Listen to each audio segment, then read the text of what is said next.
Hey, everybody. This is Hebrew77 saying kick back, relax, grab yourselves some snacks because the show is about ready to start.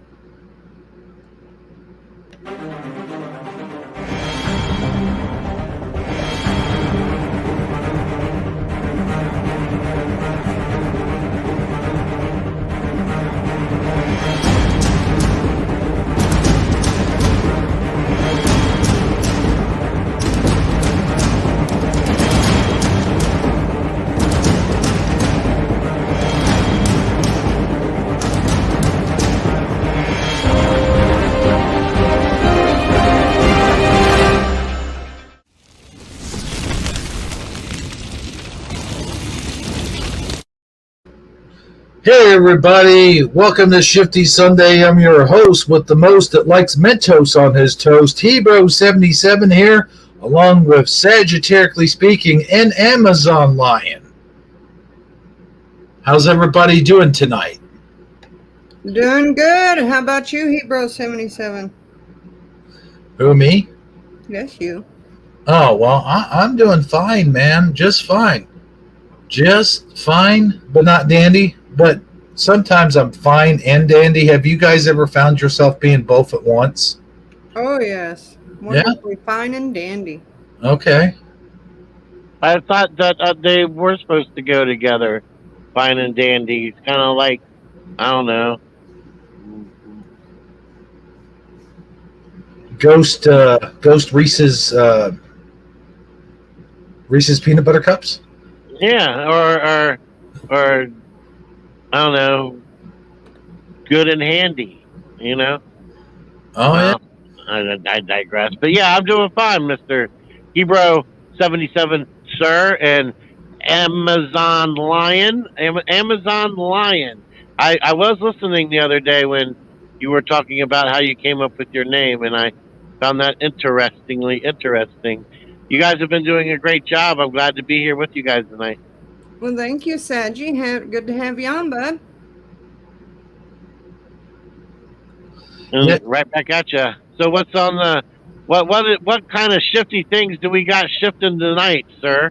Oh, we got all kinds of shifty things going on here, Jay. Well, you know how the show rolls. You know, there's a certain familiarity to this this trio, if you will. Well, you know, there's more of a See, now I can't even talk, Saggy. That's easy for you to say. Well, I'm so excited to have my best friend on the show. You know, well, I got two best friends on here, I guess, but you know what I mean. And that old guy that you used to do the show with. Yeah, I know, right? Yeah. What do you mean? What do you mean? Yeah, what do you mean? What do you mean? Hey, that's my line.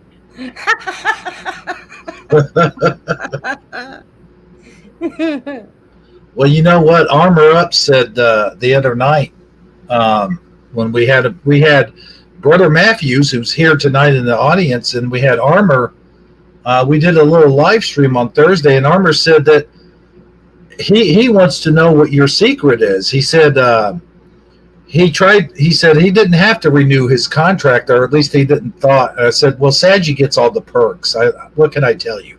I don't know how he does it. He just somehow does it because Armor felt like he was the special guest, you know? Right. I can see how that would be the case. Yeah. Well, you know, it's all about having a good negotiations, you know. And if you got a talent manager, that always helps too. But I had to fire my talent manager because he let Armor's backstage run out of green M&Ms, and I just that was unacceptable. That is funny. You and Brother Matthews was going down the same line of thinking there, because Brother Matthews said bribes with green M&Ms.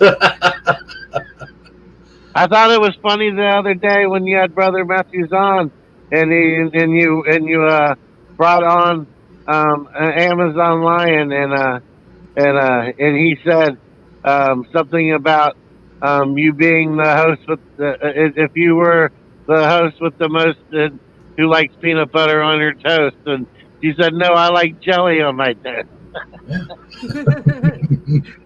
I was like, "That's a soundbite right there. You gotta save that one for like, Yeah, I like the sweeter things in life. yeah."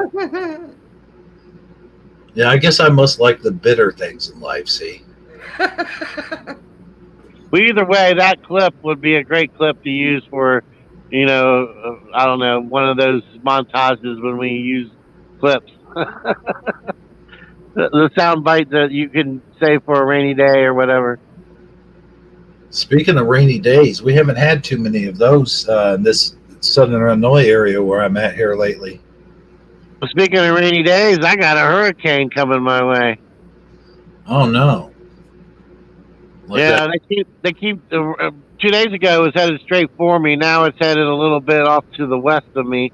We'll see what happens tomorrow and the next day. It's still not supposed to get here until Wednesday, sometime Wednesday night or early Thursday morning is when it's supposed to actually arrive. But I'm not sweating it because I know that how much that model can change in that amount of time. By the time Wednesday gets here, it could be headed for Texas.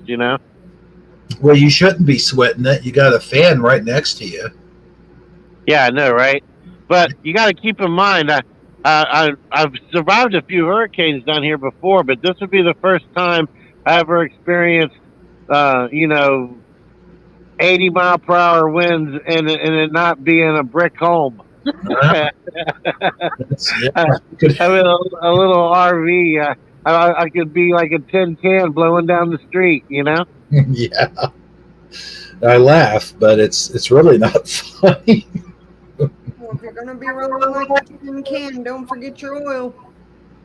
Yeah, I know, right? That'll make him slide even further down the street.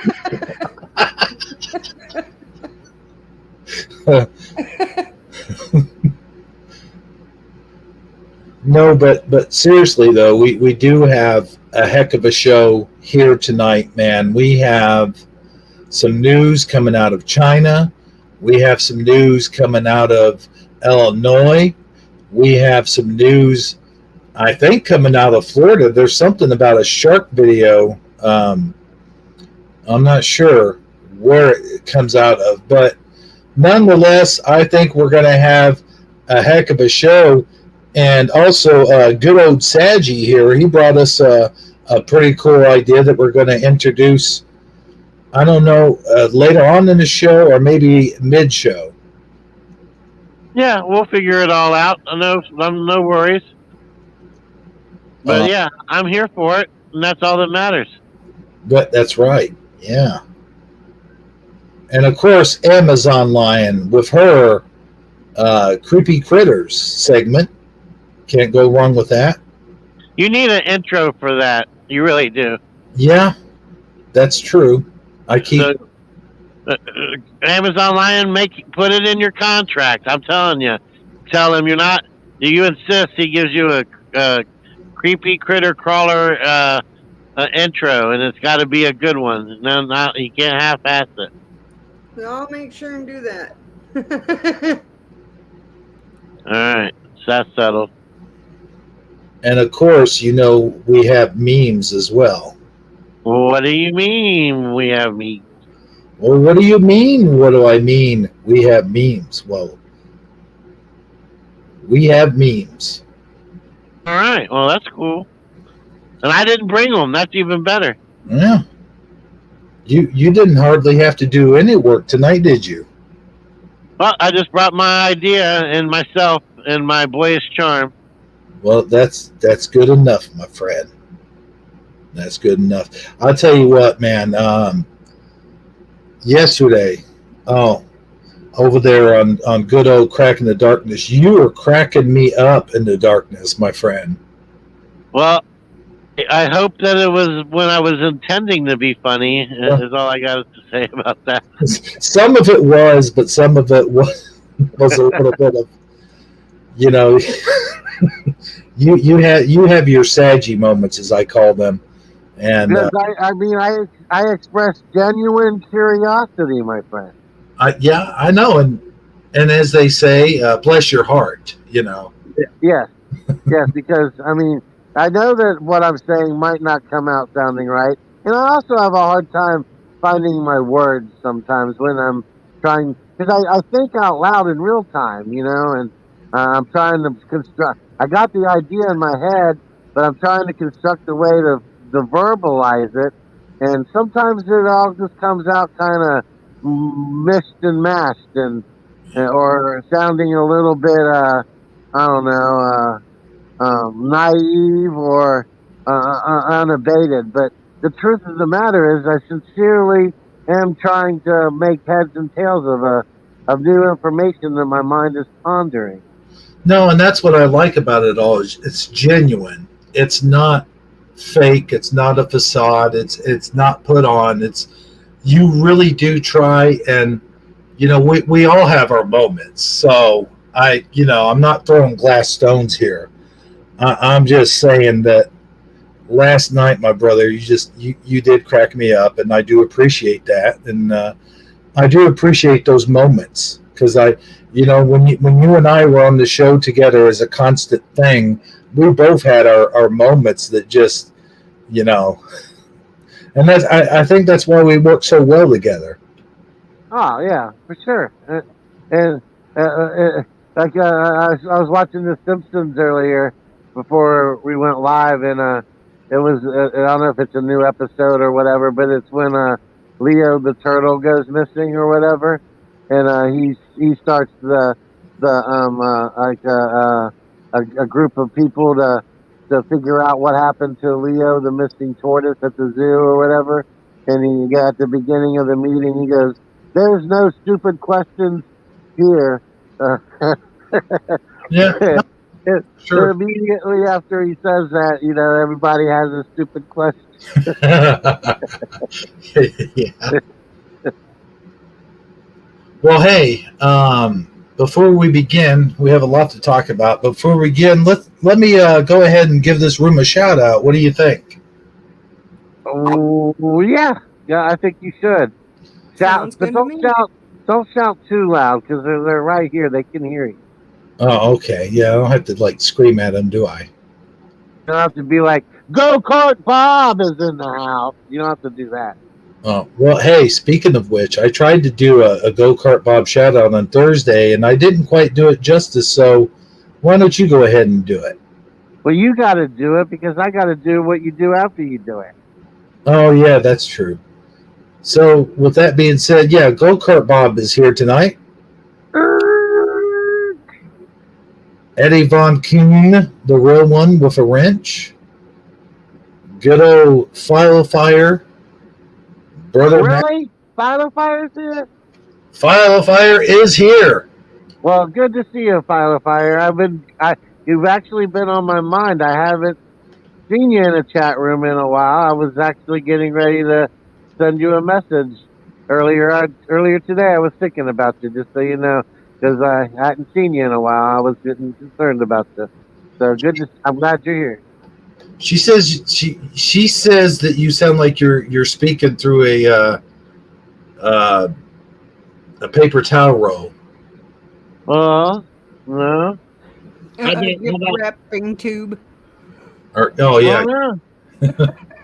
gift wrapping tube. I could get a paper towel roll and see if that sounds like I'm speaking out of two paper towel rolls. Yeah, it could. Wouldn't hurt. But no, seriously though, we do have Brother Matthews in the audience tonight, who was a part of the live stream on Thursday, and I think he did an excellent job. So that pretty much does it for the shout out. There's probably some people lurking, in the Lurkers Lounge as usual.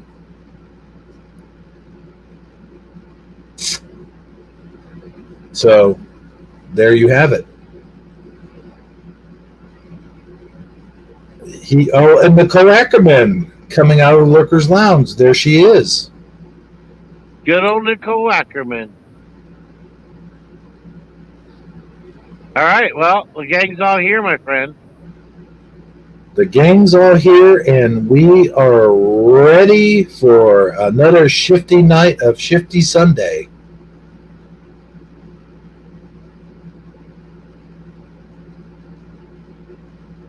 So I thought, oh, go ahead.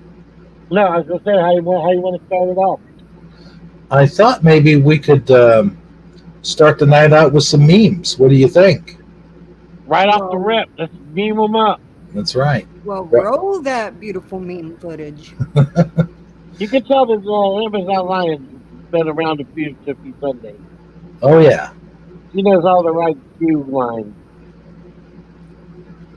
yeah. She's fresh out of the Pillsbury Doughboy can, but She went through Hebrew Training 101, huh?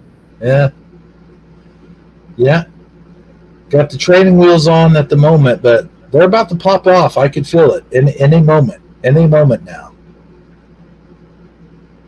So with that being said, let's. What do you mean? I have some memes. I mean, I got some memes. Let's do the meme music. Put on a little bit of. Let's try daydreaming. Let's see how that sounds. Turn it down a little bit. Oh, and you know, when you do that, I wonder if you do music for other things too. Like, I'm gonna play. I'm getting ready to have dinner. Let's put on some dinner music. I'm getting ready to watch MASH. Let's put on some background MASH music. And I don't know. Do you have like background music for everything you do, Mr. Hebrew 77?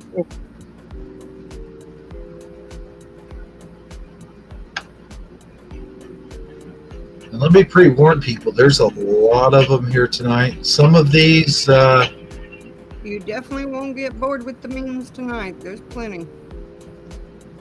Oh, Some of I these. rarely get bored with memes. I always find memes fun. I don't know why. I really enjoy memes. Ah! I skipped up too far. Let's see, we did those. That's a. While he's doing that, audience members, if you're here and you're listening, name something that you put on background music for while you do. Because I'll admit, there is one thing that I do that I like to have background music for, but I don't want to say it until chat lists if they have anything. If you have anything that when you do it, you like to put on some soothing or whatever kind of music, even if it's hard metal, I don't care. Something you like to have background music for while you do it. Name that thing in chat, please. Go ahead, Hebrew. Okay, this one is kind of morbid, but it kind of reminds me of myself. What you say. Oh, this definitely reminds me so much of you. So I'll go ahead and read this first one here. Dad, if you sold all your GI Joes, you could pay for my surgery. Dad, down below. Oh no, he didn't. Yeah. Oh, yes, he did.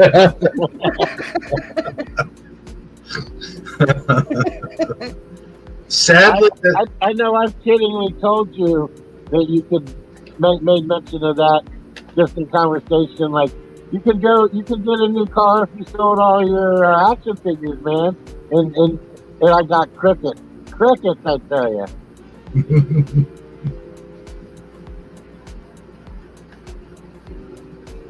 and this is of course, a takeoff of Pulp Fiction. Do you want me to read this one? Sure. Saith, I beg thy pardon. Once more, henceforth, I beseech thee. I twice beseech thee. Layer of my mother, saith, I beg of thy pardon. Just one more, Lord, forsaken time. Did I do it okay? That was pretty good. All right. It was my Grand Royale version. Aha, Grand Royale. I got you. I see what you did there. We'll let Heather cover this one. Oh, yeah. Sometimes self-care means bulk ordering googly eyes with intent to vandalize. Funny Let how me that tell you rhymes. why I relate to this so much. Because I actually went out with the intent to vandalize some of his little buildings with giant googly eyes with sticky backs. That is funny. It is weird how those things seem real when they're strategically placed. And you know the other thing is you could use these to cover up something profane. You know. I really, really want to put a set that fits well in the Castle Grayskull.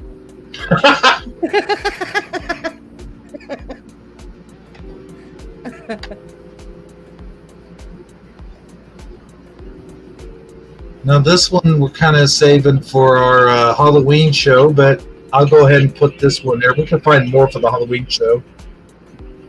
It's close enough. It's close enough to Halloween time. And I'll read this one. Meow, meow, meow, meow. Meow, meow, meow, meow. That's a cat's attitude anyway, not just Halloween. Yes.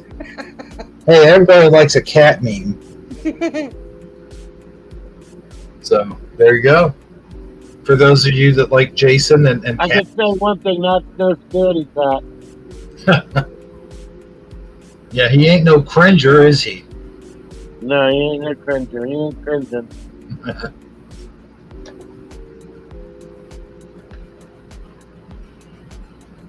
I think I've seen this one before, but why not?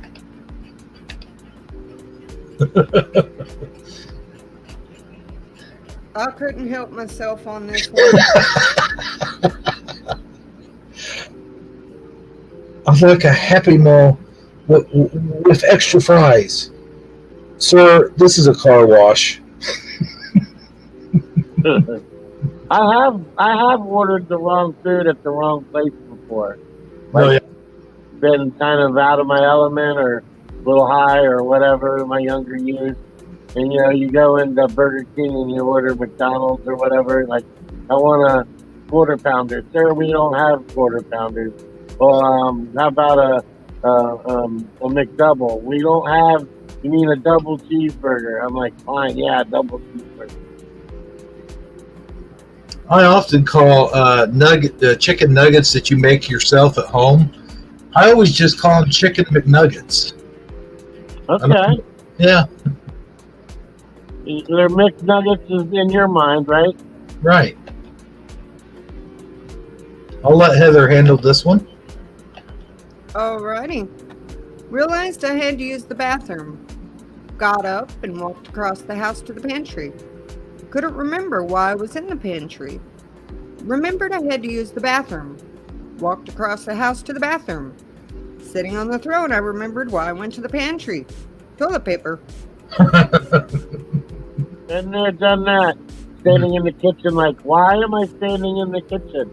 There was a reason I came to the kitchen. And I go to sit back down and I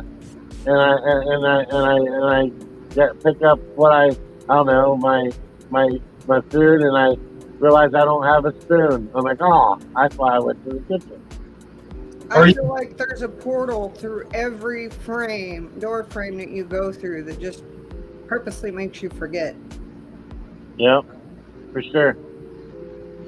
Or you go to the store for one item, and while you're there, you remember all the other items that you need, and then you come home and you're like, damn it, I forgot the baby wipes.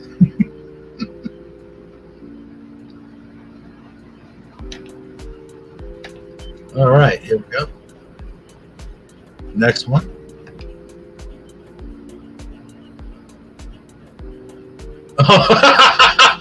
I've had this actually happen to me before. I know quite a few people that's happened to. When you walk back in your chair further than expected, and your life flashes before your eyes. Yeah. Yes. Sometimes you're able to catch yourself, but Sometimes you're not.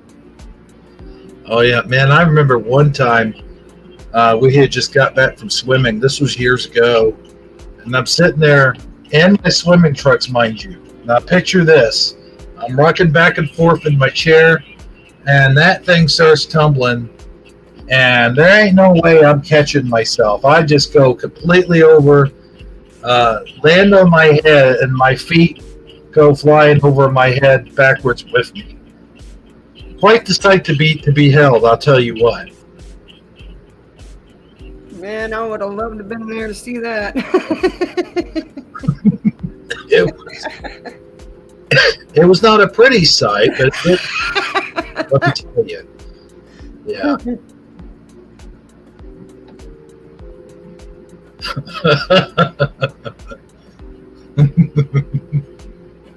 Could you imagine? He's the Senji, king of the world. you want to take a crack at this one? Can somebody sing the Titanic theme, please?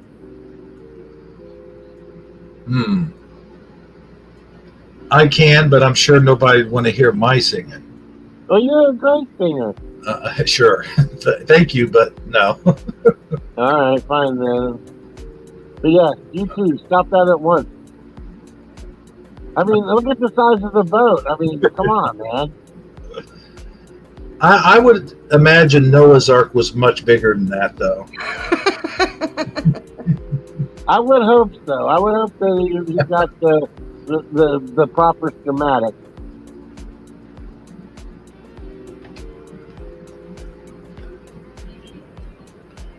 This one cracked me up.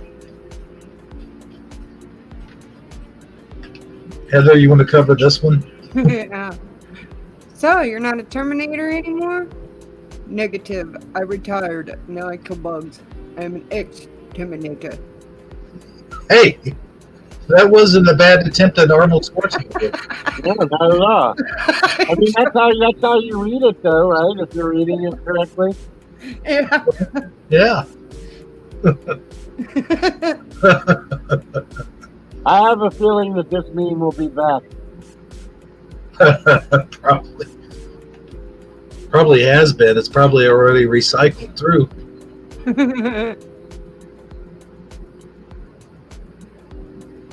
Okay. There's this one.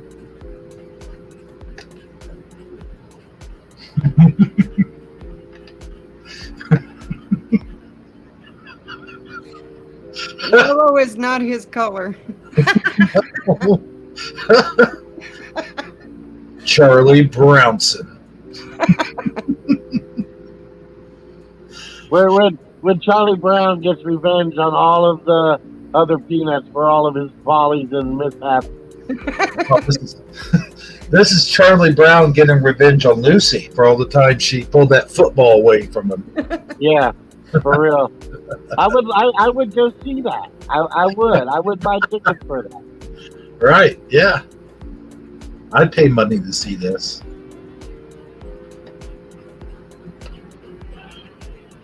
Oh, good grief.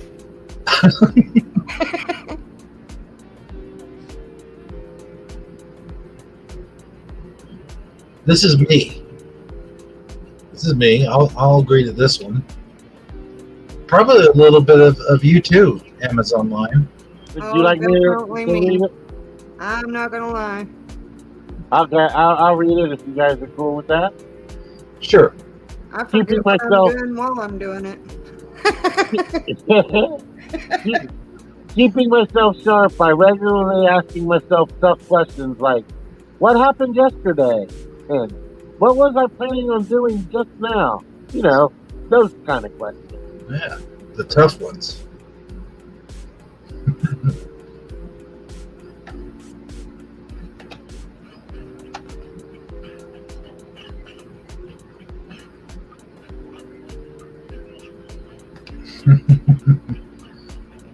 Normal skeleton. Skeleton on Instagram and TikTok. I completely agree with that. My biggest thing I noticed when I was looking at this is, why does normal skeleton look like he's trying to get Yeah, yeah. I pointed that out. And she said, "Oh man, I just realized that." It looks like he's trying to cop a feel there. Yeah. Back that thing up, baby.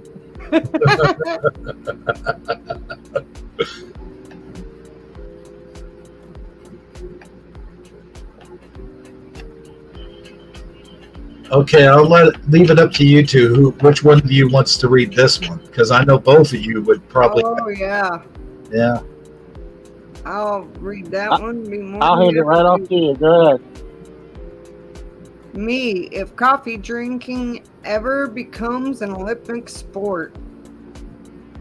You don't know it, but I got a wall of those. I believe it. And in the hidden room somewhere. Shh, it's a secret. Okay.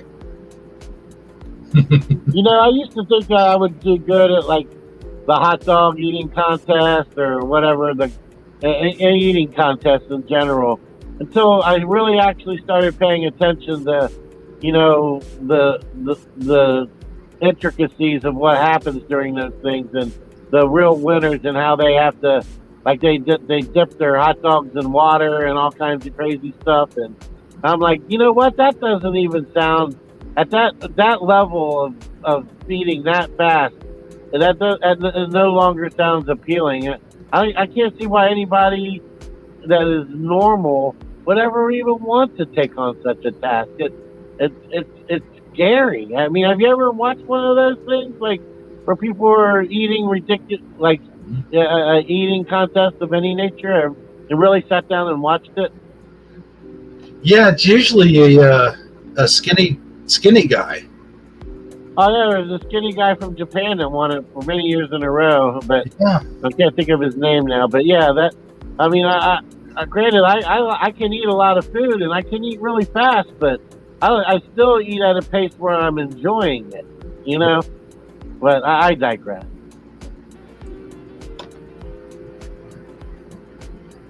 I got a kick out of this one. Happiest day of my life. That's me in the back. Looks like you caught yourself a heck of a fish, too. Look at the bend on that pole. I know, right? I imagine it's kind of hard to fish from the edge of the ocean like that, too. Guy's going all out. But you know they say there are many fish in the sea, my friend. When in 7 years, when she's filing divorce, his best man will tell him that. Right?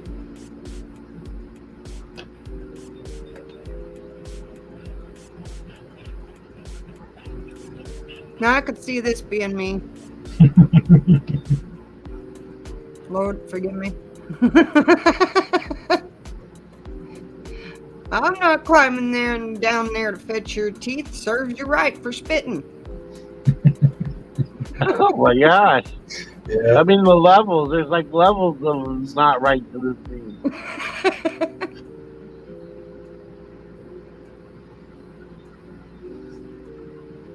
Looks like look who joined the chat. We got Michael Fontaine.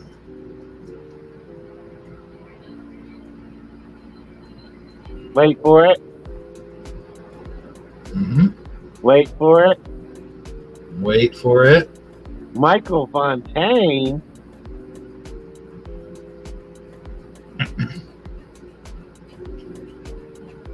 Michael Fontaine. Michael Fontaine? Michael Fontaine.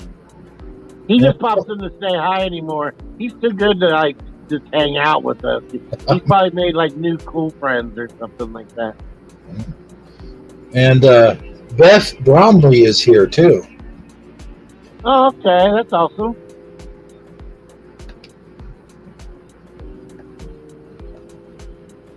This one. This is a good one. Yeah, I thought that would fit a whole lot of people well, especially here lately. This goes with YouTube as well.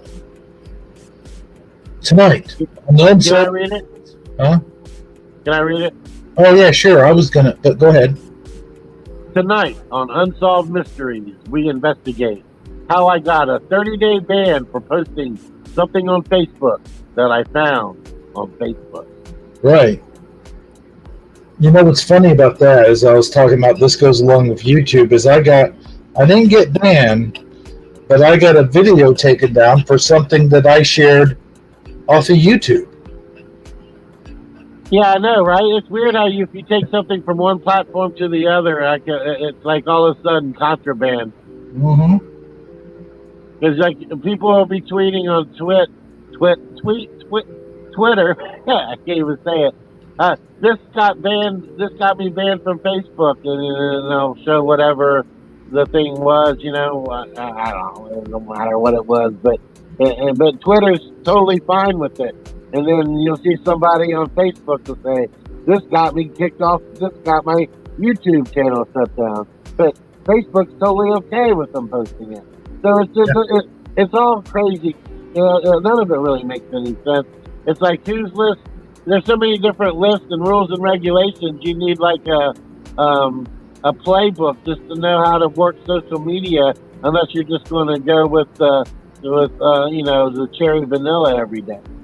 Right. And Granny Breaker came out of the green room to say hello. Granny Breaker. All right. Next meme, if you will. I don't know about sharing that one. Let's skip that one, and we'll share this one. Oh, wait, no.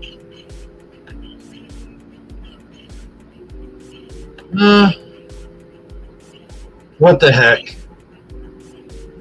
People ready for this? I don't know. I guess we're going to find out. I think we're going to lose a couple people for this one, but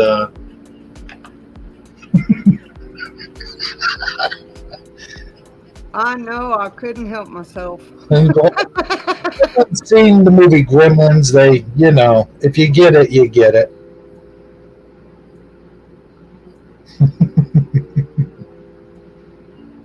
But also, If you know, then you know. But I can tell you what, his fingers look kind of creepy. That's all I'm saying.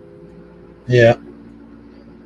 But that is actually, whoever the artist is, overall they did a pretty good job, I guess. And with that, ladies and gentlemen, that ends our memes of tonight. Or what do you mean, memes? All right. So let me go ahead and shut this music down. There we go. Okay, take it away, Saji. Take it away where? I don't know. To the Let's top. see if anybody had anything that they play background music for. Do you guys play background music for anything? Do I?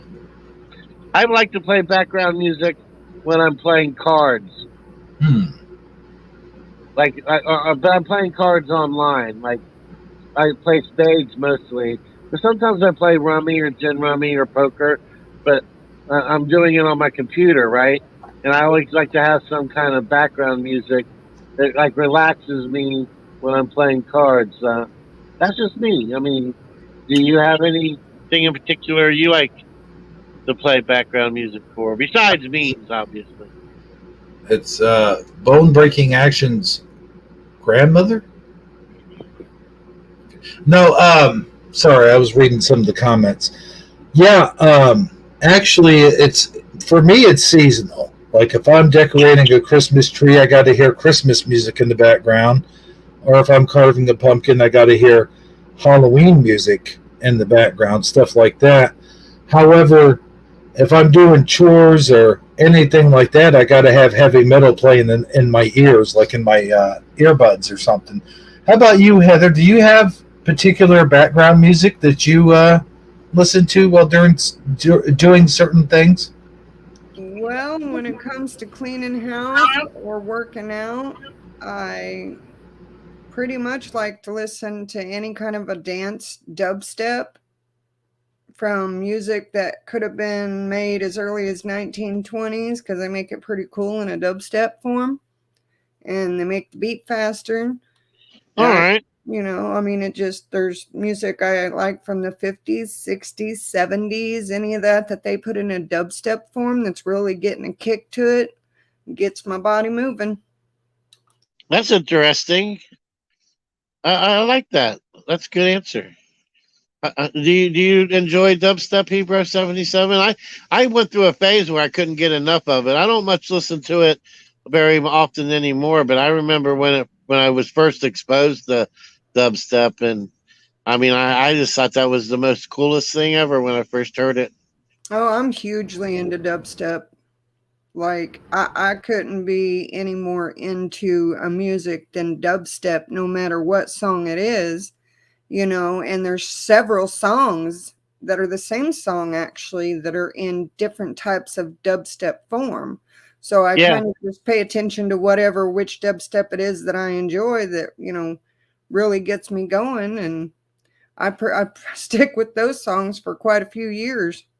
I've heard some really good Beach Boys songs put into dubstep, and they sounded amazing in dubstep. Interesting. I don't think I'll have to look that up and listen to them in dubstep form. How about you, Hebrew? Anything like that? A dubstep? Are you into it at all? I can't even really stand remixes, let alone dubsteps. I'll be honest with you. Hey, everybody's got their thing. No worries. Yeah. All right. So, what else you guys got on the agenda? Well, apparently there's some hot weather going on in China. What do you mean there's hot weather going on? I'm really worried about that hot weather over there. That's pretty scary. It's a heat wave, if you will. It's a very severe heat wave, in fact. And we do have a video, but if you would like, I have an article about the whole situation going on over there in China, and I would like to read it. Ow. Okay, let's see what's going on in China, my friend. 77. Let's take a look. From what I can see, it's kind of severe. But we'll take a look and see for ourselves. Read the article first, and then share the video. Let's get rid of this Washington Post thing. No, I guess I can't. Maybe if I refresh the screen here. Okay, there we go. Never mind. I'll just read over it. Chinese heat wave drives residents to World War II shelters for beloved hot pot. Beloved hot pot? Really? So if you were in the 80s reading this, you might think that the police are driving residents into World War shelters to smoke their pot. Yeah, well, that could apply for today too, though. Yeah, where they go now to smoke the pot. The heat is on. It's on in Sun Chi. I digress. So according to this, it says 32.2 degrees Celsius, I think. Yeah, what's up with Celsius? What's that convert to in Fahrenheit? I'm not sure. Around 100 and something. I imagine probably, but it might say down here what that adds up to. Well, if it don't say, maybe somebody out in the audience knows. This is true. We do have a rather brilliant audience, so I'm sure somebody knows. Oh, it says right here underneath the picture. A thermometer shows the temperature just under 90 degrees Fahrenheit at the 1G underground bookstore in Chongqing. Wait, no, that's not right. Chongqing, China, on August 28th. Whew.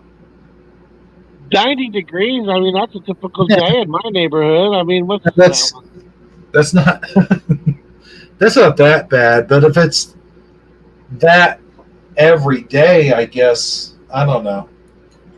I don't know. It seems like it can be higher than the 90 degrees from the photos that I saw. Whoa! Yeah, maybe that's just one example, but and maybe it's staying that degrees constantly. And also, if you're not used to high temps and you're experiencing high temps, that can be an issue as well.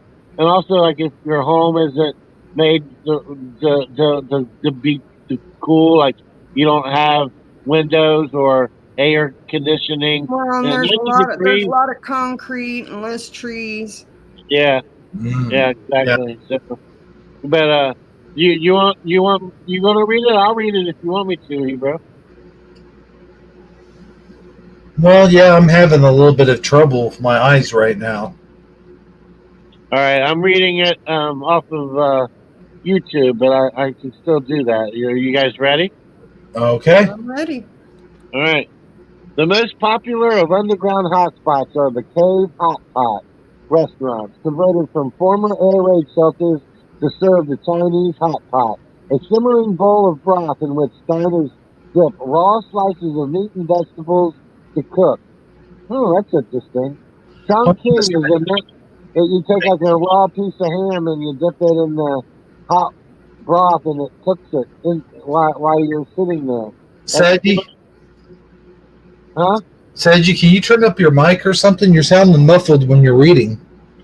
No, I mean I can move my closer. How's that? It sounded better when you were just talking. Sounded better for a second and then went back Yeah. to sounding muffled. I don't have any other options. It's my phone. All I can do is statistics and be like this. That's it. Can you hear me? Yeah, I can hear you now. All right. I had my cup in my hand. Maybe that was the problem. All right. So here we go. Let me start over.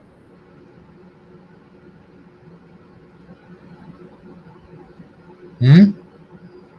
You want me to start over? Yeah, if you would. All right.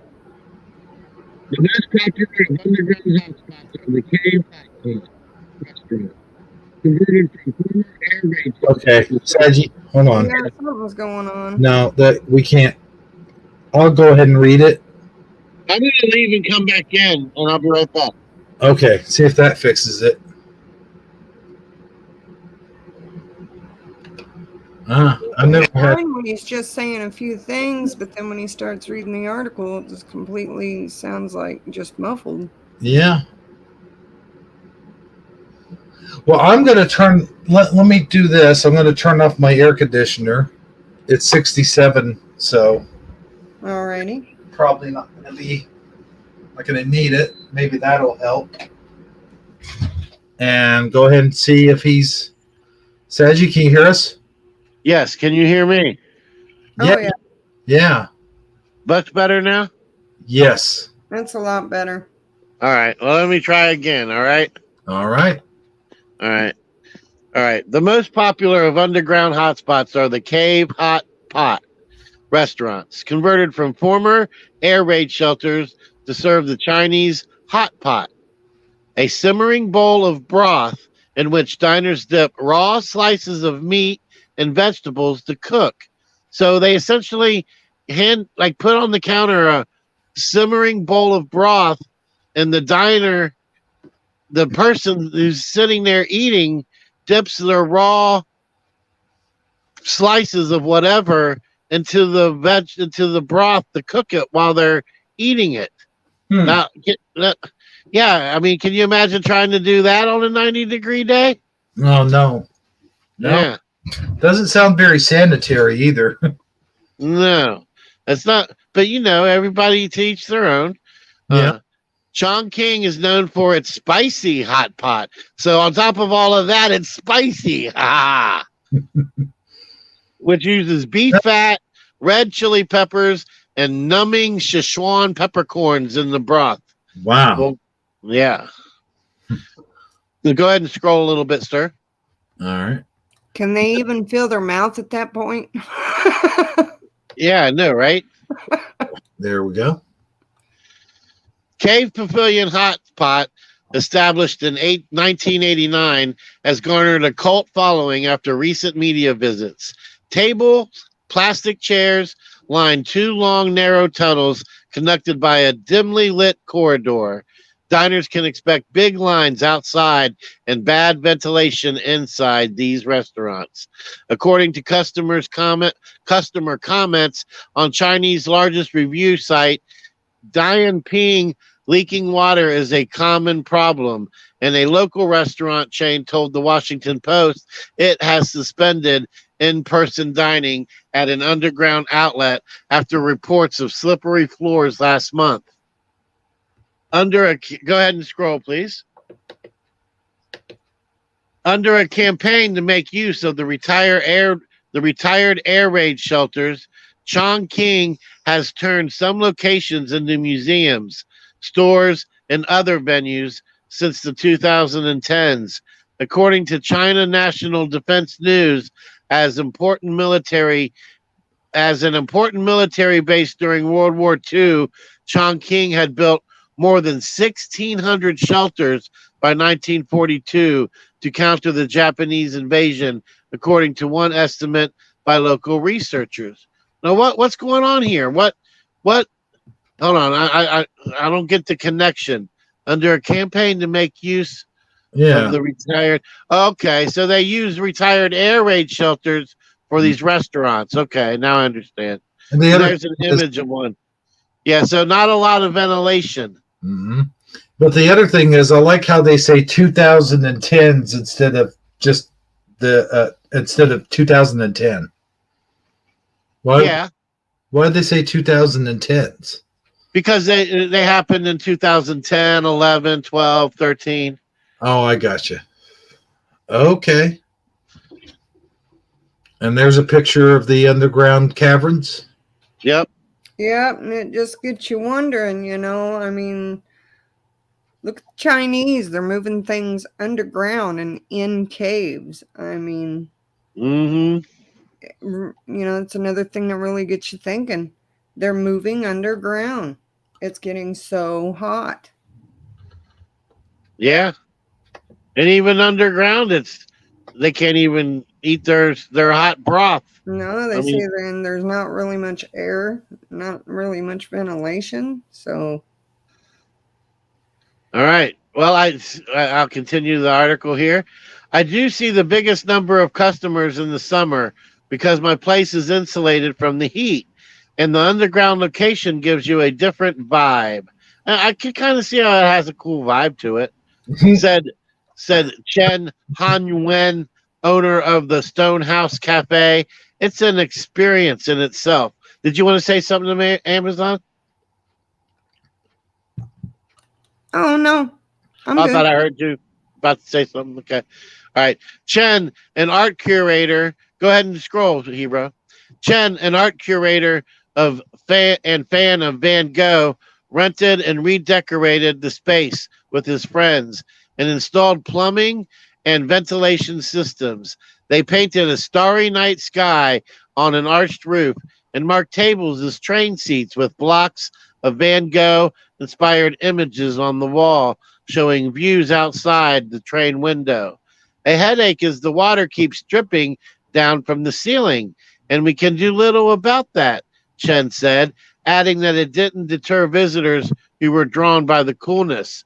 To compensate for the closure of cooling shelters, Chongqing designated 99 air-conditioned subway stations as summer rest areas for residents to escape the blistering heat, the official Xinhua news agency reported. That's interesting.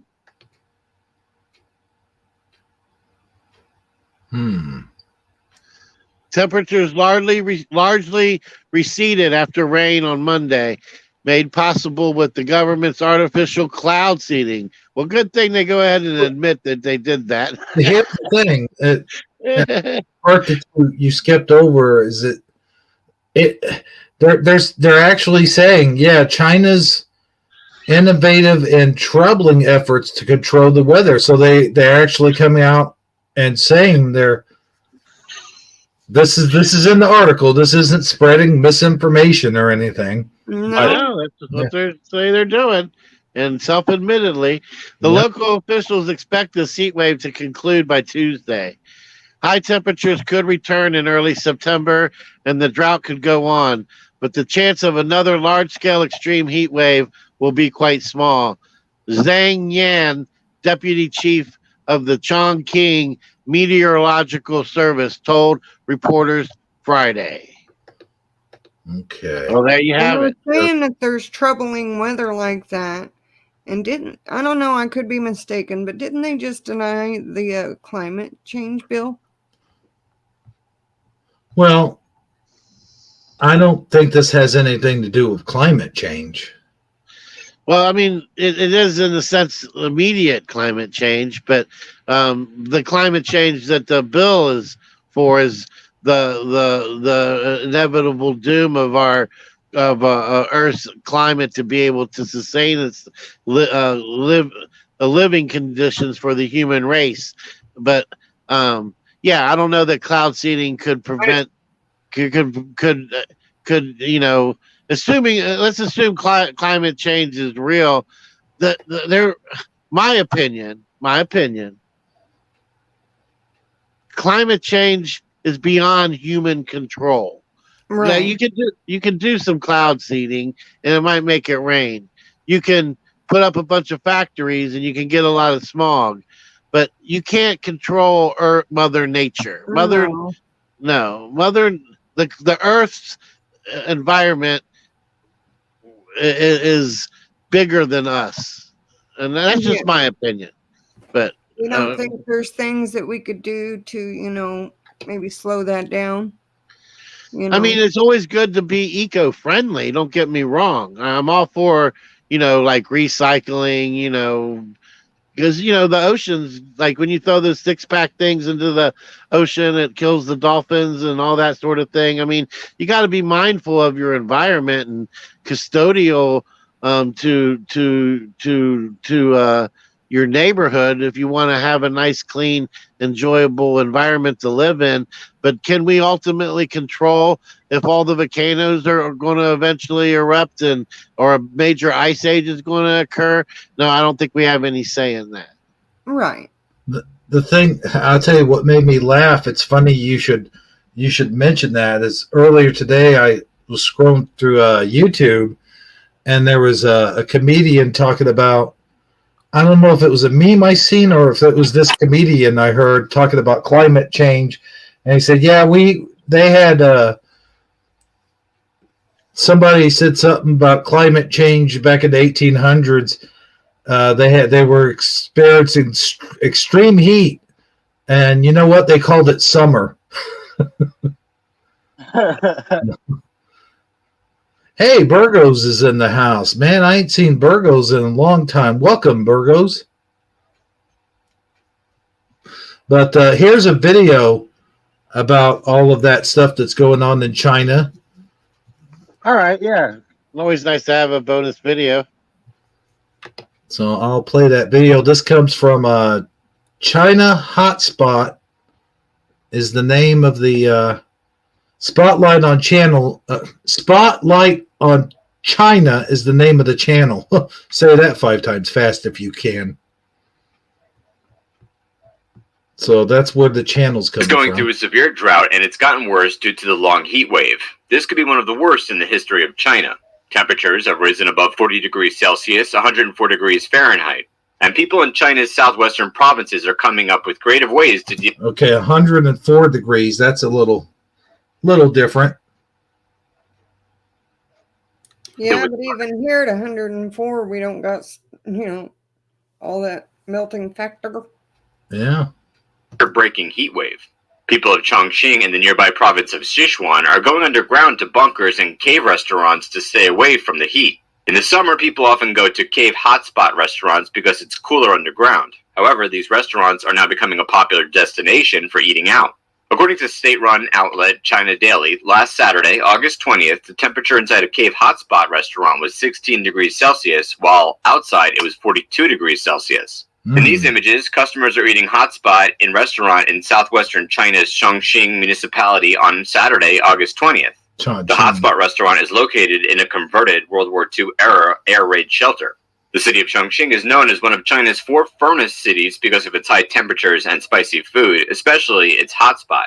In order to save power, government offices in Sichuan were told to keep their air conditioning at no less than 26 degrees Celsius, and industrial firms in Chongqing were told to cut back on production. Well, there's one guy should be wearing the crop top. I don't know if you saw that.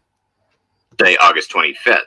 Instead of this, some companies are said to have used big blocks of ice to help cool down their offices. Some train stations in the provinces turn down their usually bright lights to save electricity. Photos and videos posted on social media show people sitting in dark train cars and walking down dark streets in Chongqing, which looks a little scary. Okay, so there you have it. Now, on the video that you showed us, Amazon Lion, they were when they were going outside of the caved areas, their shoes were actually melting. Yes, they were wearing sandals, flip-flops, and they would just be trying to sit there, and one girl's flip-flops literally melted to the sidewalk, and to the point where she couldn't even get the flip-flops off the sidewalk, and she had to run barefooted into a cooler area. And there was like tons of people crossing, concrete in between the buildings, and they have to not just use umbrellas, but they had to make a mad dash, through the sun. A mad dash. Like their shoes and umbrellas and stuff wouldn't melt. Oh my gosh. It was just absolutely insane looking. It's probably hot enough to cook raw meat.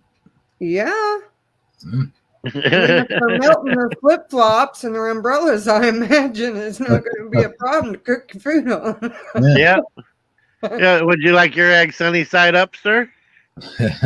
And with the side of flip-flop. A little side of asphalt, Yeah. Well, so yeah, there's what you think about that, Saji? It sounds like I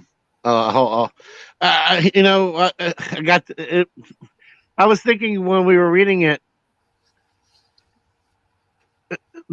just the fact that they have so many air raid shelters. I mean, that's something that you don't see here in the U.S. No. I mean, obviously, we've never been attacked on our own land besides, September 11th or whatever. But that's just a part of their culture to have all those former air raid shelters and things. I mean, there's so many things that if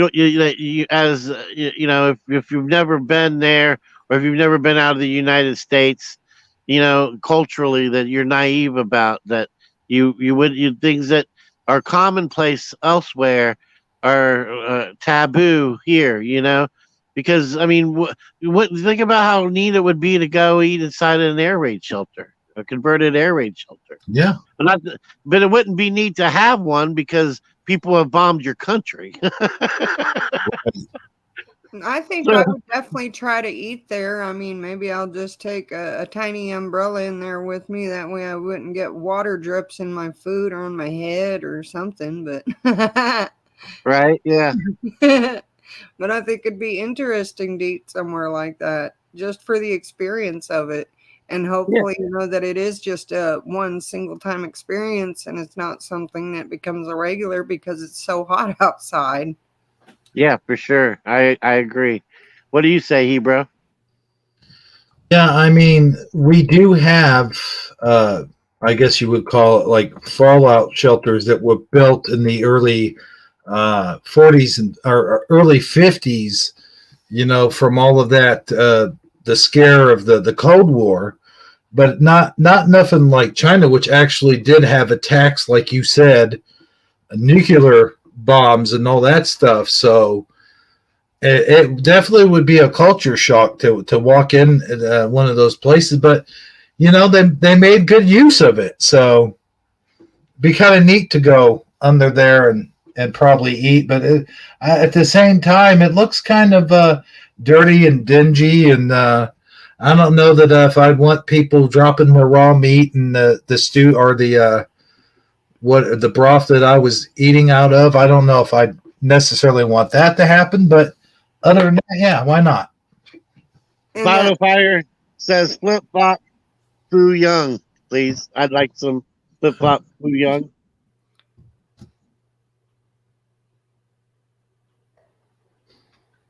Drink umbrellas may help.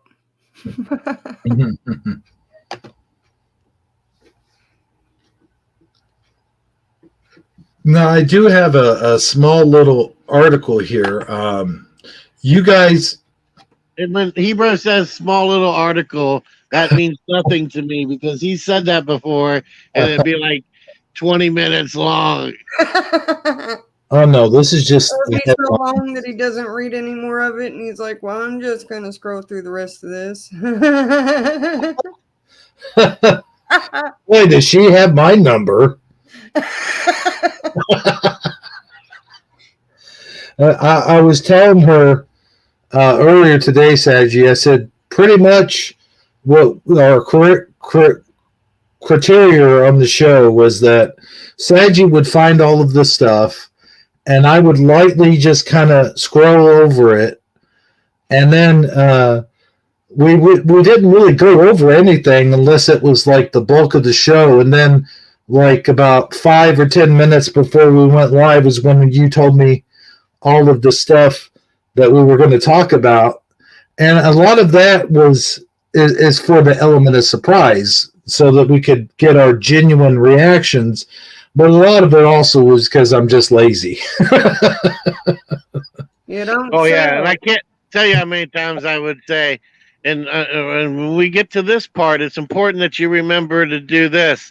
And then when we would get to that part, he would totally forget to do the thing that I said we got. That's why I kind of told him I like to do my homework, and I like to have it prepared and ready and read through, and then that kind of I can let it sink in, and but that last minute stuff, sometimes it just really messes with my head. But there is a lot to be said for on the fly. It keeps everything. I don't know.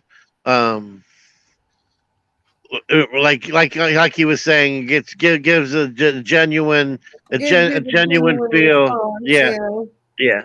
But there's some preparation is necessary in order to put together a good presentation at times. Exactly. That's something I think is important to me is, great presentation.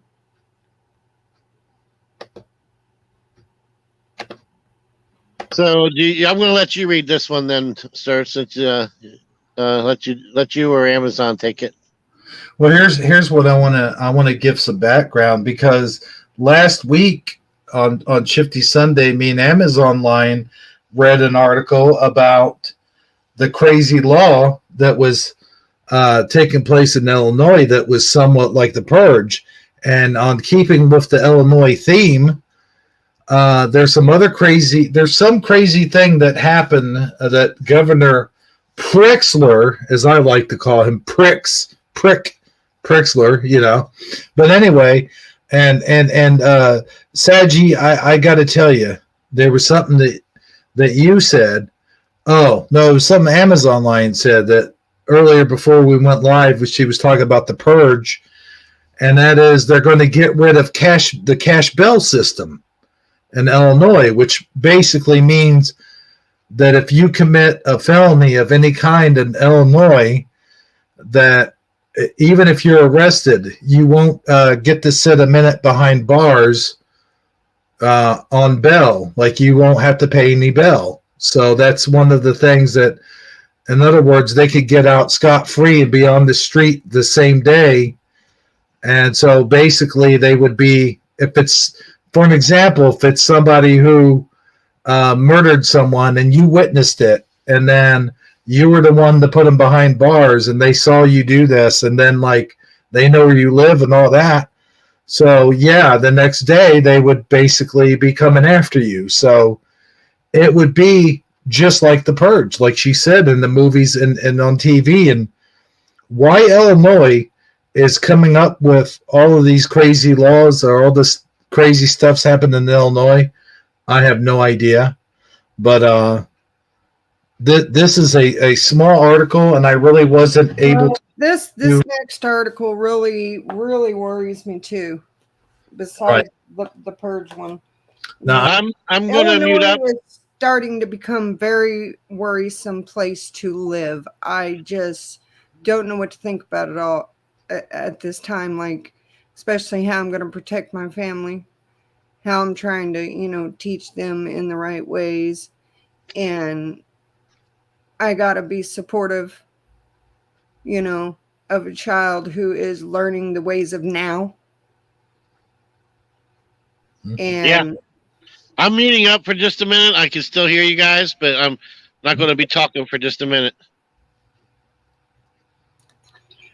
All right. Well, Hebrew 77, if you would like to read that article. Well, here's the thing. It's not the complete article. It's just basically the headline and part of the article. Because I didn't, like you said, this is just straight out of a newspaper clipping. Right. So it's not, I didn't have a chance to really Google it and adapt it to the thing, but I will here in a minute. But let me just go ahead and get into this. And also, I don't want to get too deep into this because there's certain topics, we're not allowed to really discuss on YouTube. But this is an article in the paper, so I'm sure YouTube would be okay with us reading it. Chicago Public Schools to adapt Pritzler's sex ed curriculum. All right, so there's Pritzler, and a good nickname a lot of us have for him here in Southern Illinois is Fred Flintstone. As you can see there, he looks a lot like Fred Flintstone. Okay. Yeah, we don't like him, but here we go. Chicago, and remember, this is happening in Chicago. All right, a lot of crazy stuff's been happening in Chicago. Chicago Public Schools will be teaching Governor J.B. Pritzler's new controversial sex education curriculum, which aims to provide more explicit instruction to Illinois K-12 students on LGBTQ concepts, cross-dressing, anal and oral sex, and abortion at earlier ages. Okay. Sex education will begin at kindergarten. Kindergarten. Let that sink in for a minute. Sex education will begin at kindergarten, according to the new curriculum.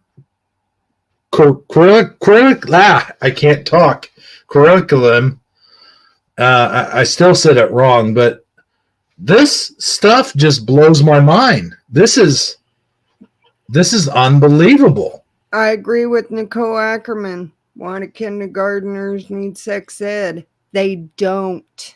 No. They don't. And it just blows my mind. What are they doing? This is a crazy article, and it gets even worse. According to the new curriculum, with lessons on gender identities, okay, which kindergartners, what do they know? First of all, they shouldn't know anything about sex, okay? They barely know anything about their own parts. They barely even know anything about their ABCs. Exactly. What? Yeah, I mean And this.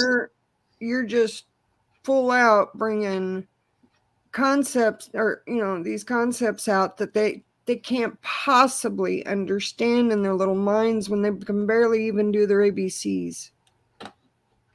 Third graders will learn about how they can take hormone blockers to change. Hormone blockers for third graders. Or third graders. Yeah. Come on now. And what are we talking about? 2 to 3. I'm sorry, 4 to 5. I'm sorry. That's way too. Hold on. 7 to 8-year-olds, 8 to 10, or 7 to 8-year-olds, right? 7 to 8-year-olds. Yeah. Okay. I don't know why I was going way down there with the ages, but might as well be, because that's what that'll be next. This school, the public school system. I mean, if this isn't enough to make you want to homeschool your children, then I don't know what. I have learning disabilities, and I want to homeschool my child. I mean, this is just wrong. It's wrong on so many levels. I can't even begin to say anything. And of course, if we go against it, we're called. Then it seems like we're the bad guys. Yeah, we're called non-supporters. We're called all kinds of homophobe. Homophobia. Did you just say that? Yeah, homophobe or anti-gay or yeah, you're the problem. You don't understand what these kids are going through, Hebrew. They need to be able to sexually identify themselves. You're one of those mean parents that won't let a boy who feels like a girl become a girl. What's wrong with you? And there's more. And wait, there's more. There's more. As if that's not enough. In 6th grade, students will be instructed on anal and oral sex, condom wearing, and the pregnancy option of abortion. So there you have it. How's that for? I don't even know what to call it.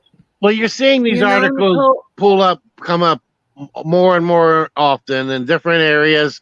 I mean, everywhere from, and every little popping up all over the country in different little remote areas. And it's always some type of public school. It's always some type of like super, what is it? LGBTQ teacher that wants to basically enforce their belief system onto these little kids, and the only way you can contradict this is by making sure that you're paying attention to what each child if you have a child in a public school right now, you need to be paying attention to what their curriculum is. You need to know what's on their syllabus. You need to be asking, going through their assignments and seeing what they're learning and asking them questions about what's going on. Because not only are they doing this with the kids, but they're telling them not to talk to their parents about it. And I can't believe that this is that we're even having this conversation. The fact that we're even having this conversation is just beyond reality. But I say all of that to say this. I really do think that it's, and then the media jumps on it, right? And then they make it an article just like this to get us all talking about it. But the truth of the matter is, it is happening, and the only way you can stop it is by, like I said, being aware of the fact that it is happening and getting together with other parents. It is the community is making it such a norm now. And see, I'm going through this in a very personal situation. Now, how do you think most of the parents feel that have children in that class? Are they okay with it? Do they think that it's acceptable, or do most of the parents feel the same way we do, or is it a combination of both? If you're personally experiencing it, what kind of feedback are you getting? Fellow Fire says he sounds like a creep. He looks like a creep too. This government. Well, I mean, Nicole Ackerman, she's like, her parents still allowed to say their kids will not take sex ed. I don't know if they still have forums like that or not. That's a good question. That's the thing is, are they like totally cutting out those forums to where we are not going to have, the opportunity to sign and say, no, I don't agree with this? Or are they going to are they forcing this now? I mean, is this just something that's going to be a regular and we got to do it, even though we don't want to, as parents with beliefs, like, my beliefs and what I'm going through. Because I just read an article yesterday on A Crack in the Darkness that kind of shines light on this topic, and the article states that like less than 1% of people are trans. Less than 1% of the U.S. population is trans.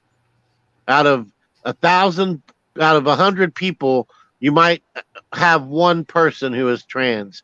Out of 1,000, you might have 9. You see what I'm saying? So it's not like it's a majority rules type thing. It's super rare, but for whatever reason, the media is shoving it down our throats. The school system is forcing it into the curriculum. It's like they're trying to take that 1% and turn it into 10%, and then 20%, 30%. It's like they're trying to basically course correct the future into creating a society of people who are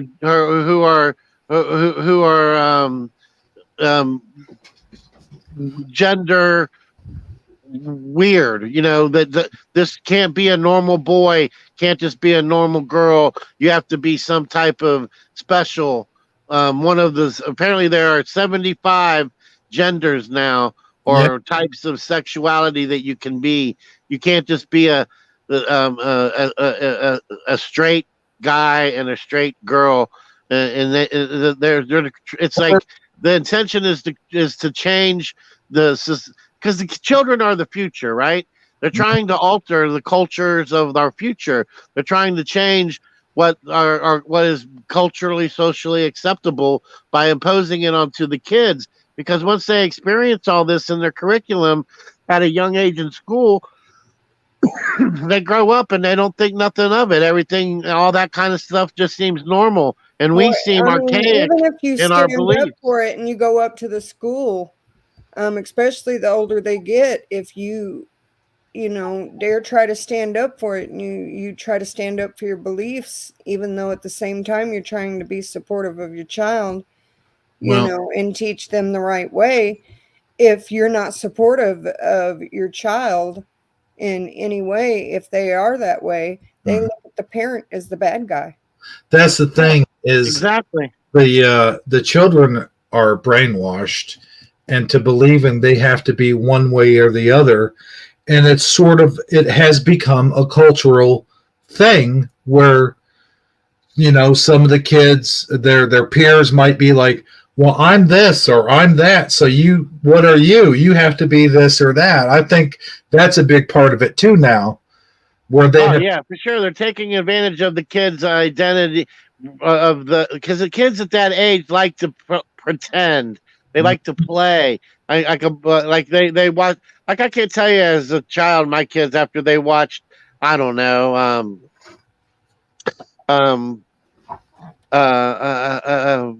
Spider-Man. They're so supportive of it, They watch after they watch teenager school. They have a GSA club. Right after they watch Cars, the movie Cars, for instance. I'm this car, or I'm that. Name the different characters. The kids like to pretend that they're those things, but that doesn't mean that they literally want to become those things when they grow up. They just like to pretend in the moment to be those things, because that's how a kid's mind works. It's imagination. It's a kid's mind is open to those kind of thoughts, becoming and pretending to be something other than what they are. And a boy could want to pretend for 20 minutes to be a girl, but that doesn't mean that he wants to change his whole sexuality for the rest of his life to a girl. That just means for 20 minutes he wants to put this dress on and maybe have somebody and wear a woman's wig and some lipstick and goof around in it. But that doesn't mean that he wants to become a woman. There's a big difference between the two. But if you put it into your school curriculum and you put it into their culture while they're that age and they're what is it? They're moldable, they're corruptible, or sustainable. Like they're easily formed into those. They're formable into different things. That's why they're using that age group to present this information, because they're wanting to create a society in the future that finds all of this transsexual stuff normal, because an average person in their right mind realizes how abnormal it is, because you have a built-in moral compass that tells you that this is wrong. I mean, with a few exceptions. Well, less than 1% of society believes that it's okay. But if you keep pushing it as a impressionable, thank you, Philofire. If you keep pushing it unto people when they're in their impressionable age, then they grow up without that being part of their moral compass. And that's ultimately what they're trying to do. They're trying to tilt the moral compass. And that's what I think. That's my rant, and I'm sorry I'm done. Yeah, no, that was very well put. It's like you took the thoughts I was thinking and put it into words, and I couldn't have said it better myself. And that's what's going on. That's exactly what's going on with the society we have today. And the sad thing is that the governments, the judges, the people who are in power, so to speak of, are not questioning any of it, and they are going along with it because they are pretending the whole thing is a people rights issue when it's not. Right. And it's sad because me and Armor talked about this backstage a little bit, just shooting the breeze and whatever. And the thing he brought up, and the thing that I was bringing up, was the fact that the government's hands is now getting involved into your children's lives. And a lot of the times your children do not belong to you anymore. They do not. Even if you are against it, like I said, I have my beliefs, but they are so involved in this stuff. And getting our children so involved in this stuff. If we do not support our children, then I'm being looked at as a bad parent, and that is wrong. Right. And again, even to be a teenager and to have like a bi-curious moment, that's a totally normal thing to experience as well. Yes, it is, because that's a very important age where they're trying to find themselves. Yeah, but that doesn't mean the school or an adult or anybody needs to come on and try to coerce or encourage. No, they don't. They don't need to encourage. They need to leave it. Let it run. You let something like that. You let something like that run its natural course, and the person ends up doing whatever they end up doing. They need to leave it up to the child to find themselves and stop filling their head with a bunch of stuff. Exactly. They already have enough to think about. They don't need to be pushing more stuff in there. I'll give you guys a horrific example of how controlled the government is, and with your children. There was a father. I saw a video of a father who has a son, and the father and mother are getting a divorce, and the mother wanted the son to I guess she thought that the child wanted to identify as a girl, because Saji, like you said, they pretend to be a girl, and they want that in that moment only. They're just playing pretend. And so he probably did it a couple times, and the mother goes, oh, well, he wants to be a girl, and so forth and so on. And the father then got a court signed document that he could not refer to his son as his son, that he had to refer to him as his daughter, and he had to refer to him by his chosen name of the girl name, that if he ever referred to him as the son's former name, or like I said, the son as a son, he would get the child. He would lose all rights of visitation. He would lose all privileges of visitation to that child, and in fact, even lose the child to the mother, and the mother would have permanent custody. And I think I heard something about that on the news, and I know what you're talking about. Yeah, that's a classic example. So I think we've talked enough about that subject, and you guys both presented your points very well. And well, I don't know what you guys think. Should we move on? Yeah, I mean, last thing. I mean, the other, like Amazon Lion said, I think a lot of parents are at this point who've never considered homeschooling, starting to consider homeschooling. And that's the only way to really get around it, because it seems like it's trending in the wrong direction. That it's only going to get worse from here. But it's going to be an ongoing battle, and the only way you can keep your kids out of the fodder is to just school them at home, at least in the early developmental years. Maybe once they get into middle school and they have some logic and reasoning skills of their own, and you've done enough homeschool parenting and put enough information in their head to be able to fight against it and to protect them, their psyche, and they're not so quote unquote impressionable, then they can maybe be ready to, because you don't want your kid not ready to deal with society. That's the downfall of keeping them at home. They don't learn how to deal with adversity, how to deal with the mocking and the cruelty that of real life. Because you go and you get a real job in a real workplace, you have to know how to stick up for yourself. You have to know how to I was just having that conversation with somebody just recently. Yeah, you have to know how to deal with and interact with people even when you have a disagreement.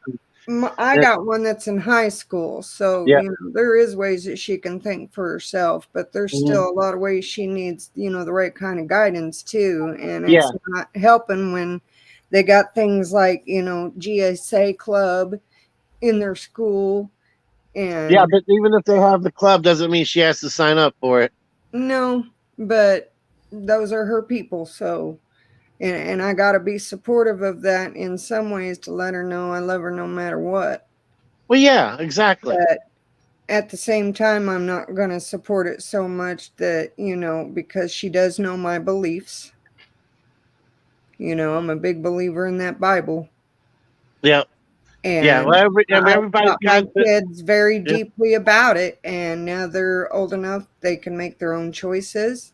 And I just pray every day that they make the right ones, because they've that's all you can really do. Ropes. They've had all the best guidance and been taught all the best morals and values. And so now it's up to mama to loosen them apron strings and let them get out there and hope that, I told him, I'll never be able to teach you enough that'll prepare you even closely for this world, but at least you'll be set up enough to know what's out there. Yep. There does come a point when you have to take the training wheels off and let them ride the bike. Yep. But see, go ahead. I was going to say also, you have kids that are at appropriate ages for that stuff. They're not like 4 or 5, 6, 7, 8 years old, like this article's saying that they're trying to teach kids. They're at that age where they can kind of make those decisions. You know what I'm saying? Well, I mean, I've been through that situation though, where like I remember one of them being in 3rd grade, and one of them came home, and I had to explain to a 3rd grader about abortion. She had learned it from school, from the classroom, the teacher, and I had a fit. I should not have to explain to my 3rd grader what an abortion is. So yeah, I mean, even when they've been little, so I've been through, little, things like that through their schools where I didn't agree with what my child was being taught because I just didn't feel like they were old enough to be able to concept it and comprehend it as well as they could if they were older. Yep. And, that's unfortunate with our society now. We're going to, let's see, I'm reading a comment here. Bone Breaking Action says, I got a baby in the oven. I'm monitoring all these kids' shows, never leaving them alone with their TV. That's probably a good idea. Follow Fire, let's see. There were some comments. By the way, Suso has stopped in, and he's against all that. He says, let's just, why bother with this world and its reality pranks? It will pull you into whatever, this reality, at every turn. Why bother anymore? Focus on what you can and what is beautiful to you. That's a good way to looking at things, Suso. Thanks for stopping in, by the way.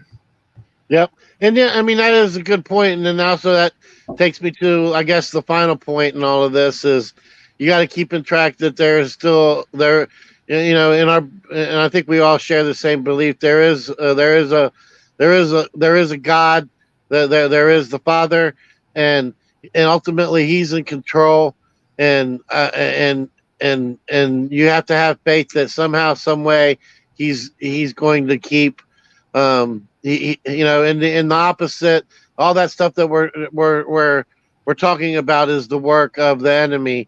So we have to trust that the Lord is somehow going to help us find the righteousness, and as long as we seek it out, he and stay steadfast toward believing in Him, that it will work itself out, and that we should not live in fear of these things. But that doesn't mean you should just sit by idly and do nothing. I mean, talk to your kids, interact with your kids, to homeschool your kids if necessary. But ultimately, as a parent, you control what goes into. You have as much control as you're ever going to have as a parent when they're at that age. And if you feel it's necessary to take them out of school because of that kind of shenanigans, then by all means take them out of school. But other than that, all I can say is just, don't be afraid to handle what you need to handle, but don't just sit back and relax and think that it's all going to work itself out either. But believe in the Lord that He will give you the means and the ability to fight the enemy if you seek Him and His guidance. Well said, Saji. All these weeks of hanging out with Armor and Cracking the Darkness is paying off. Yeah. Well, that is the ultimate answer right there. Yeah. With that being said, let's move on to our next segment, especially if we got a full room here. Let's do that thing that I brought in real quick, if you don't mind. Before we do that, though, I do have kind of a cool article I'd like to jump to before we do that. Okay. All right. Well, let's do it. Because I have a feeling that right there is going to be our closer. Okay.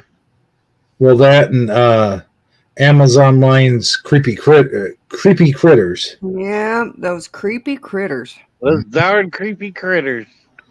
But I found. All right, Mr. Article Man, what you got for us? Article Man, I like that. But this, I found this interesting. First of all, I mean, just look at the headline. I mean, come on. Yellowstone wolf pack surrounds grizzly bear. I mean, come on. If that doesn't say anything, nothing does. And once in a lifetime, see? Once in a lifetime, mind you. Footage. So, yeah, that's what drew me in right there was that once in a lifetime deal. It wasn't the pretty brunette on the right, huh? No. Okay, just saying.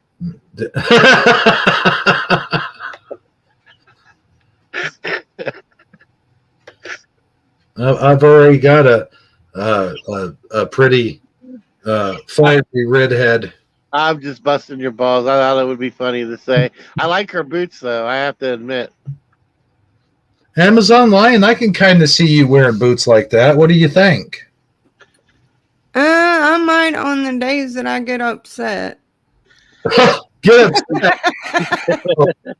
She Oh, might wear them to school next time there's a council meeting. yeah.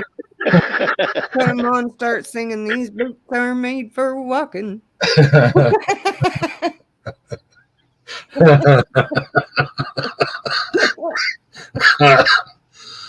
But here you see a picture of a pack of wolves attacking a grizzly bear, as it were.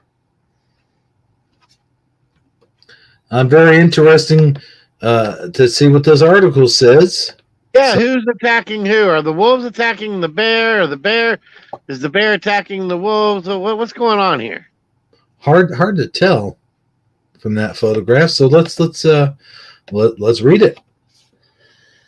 Every year, millions and millions of people visit Yellowstone National Park, but not everybody gets a show like this. Captured by Yellowstone Adam Brubaker of Tied to Nature, the video picks up in the Hayden Valley area of Yellowstone with a couple of wolves from Wapita. I almost said that funny. I think it's Wapiti. Wapiti? Yeah. I did say that funny, see? Lake Pack and Curious Grizzly Bear. Grizzly bear. The only time I've ever seen a grizzly bear up close is on the can of Kodiak. But I digress. You'd think that a bear would want to run away when he's outnumbered by a few wolves. But nope. This feller charges forward to get a better look. I think more than anything, he wants to know what it is and what's going on. That's why he's standing up. It's the same thing with people. They don't want to be surprised by anything. Well, surprise, 2 wolves turned into 3, turned into 5, turned into 15, and all of a sudden, Grizz has a big problem on his hands. I'd say more like on his claws, but, you know. Yeah. I mean, what would be more scarier? One big bear or 15 wolves? That's a toss-up for me. I don't know, man. I would hate. I'd rather do the bear. And play dead and Oh, really? don't eat me. Okay. I'm glad you added that to it. Because I was going to say that's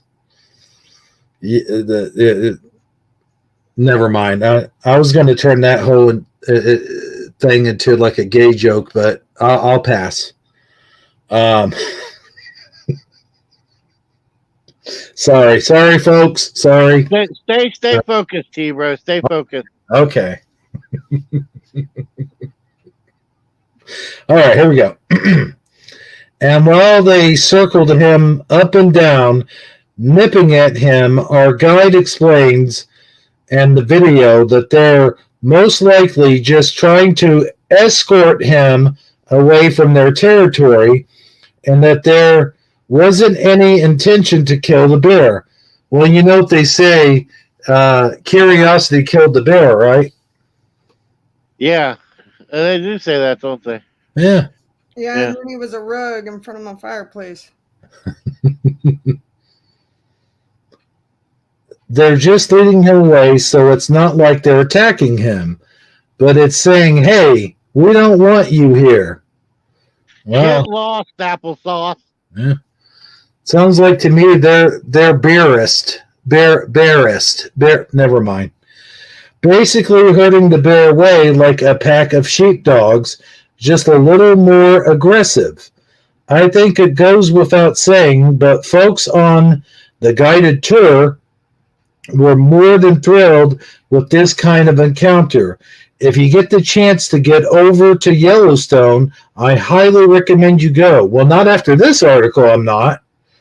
Yeah, I know, Oh, right? come on. You know you want to go visit that bear. No, I don't. I wouldn't mind visiting that bear. It's the wolves I don't want to visit.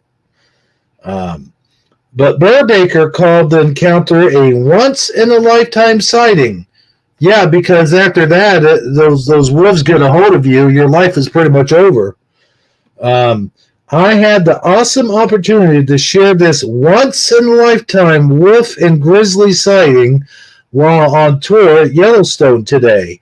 This grizzly was foraging in a far end of the valley when the wolves started to cross his path. Well, this often happens to me while I'm foraging, too. It seems like a bunch of wolves try to get at me. You know, I'm just saying.